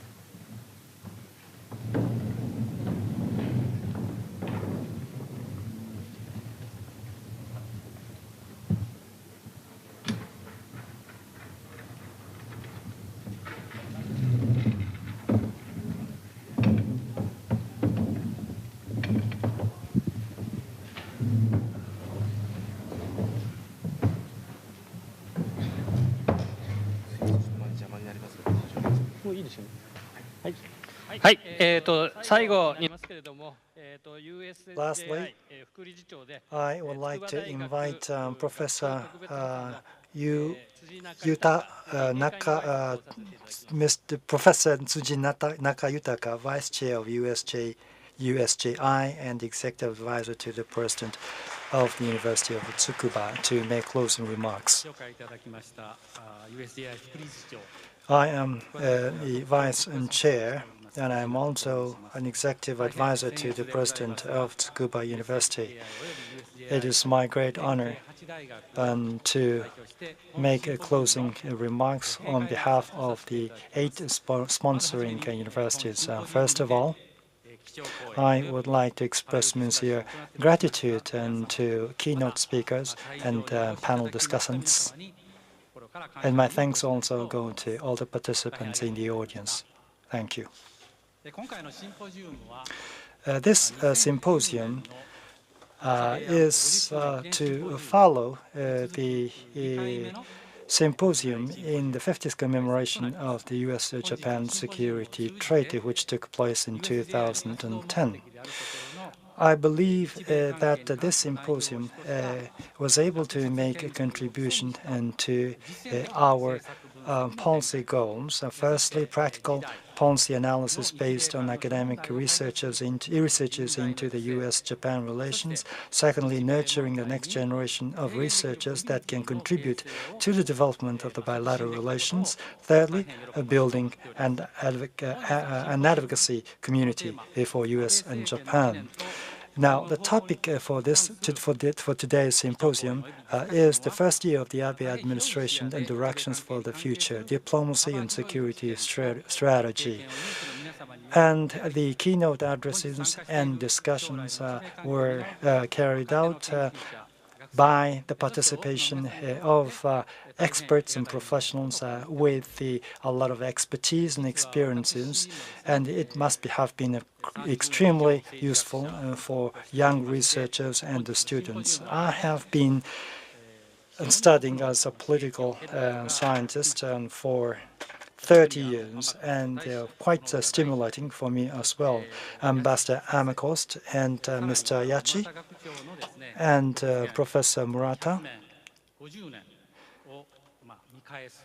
that he made a comment that the national strategy and public policy has to be made within the long-term context of 50 years and 100 years later. For past 15 years, eightfold in nominal terms and 4 times in real terms, China has made such a gigantic growth toward China and toward ASEAN and in the global community or international community. Our 8 sponsoring universities and our friends in the U.S. will continue to work together and to give solution to the problems we face. USJI is celebrating 5th year after the foundation in 2009. Originally, it was made up of 5 universities, but in April 2012, the number of sponsoring universities was expanded to 8 universities. And we regularly organized seminars inviting researchers of sponsoring universities in Washington, D.C. twice every year. I truly believe that scholarly communication or the communication of scholarly results and results has been consistently communicated to the United States. And this kind of the information that has been sent from the United States, the researchers and the professors of 8 universities are able to gain such information. Therefore, I would like to take this opportunity to express my sincere gratitude to the members of the Waseda University who served as the secretariat for this symposium, and all the members of the sponsoring universities. And also, my thanks go to all the participants. With that, I would like to conclude my closing remarks. Thank you very much. The symposium is going to come to a close soon. First, the panelists are requested to exit the conference room. Please wait for them and to get out of the room.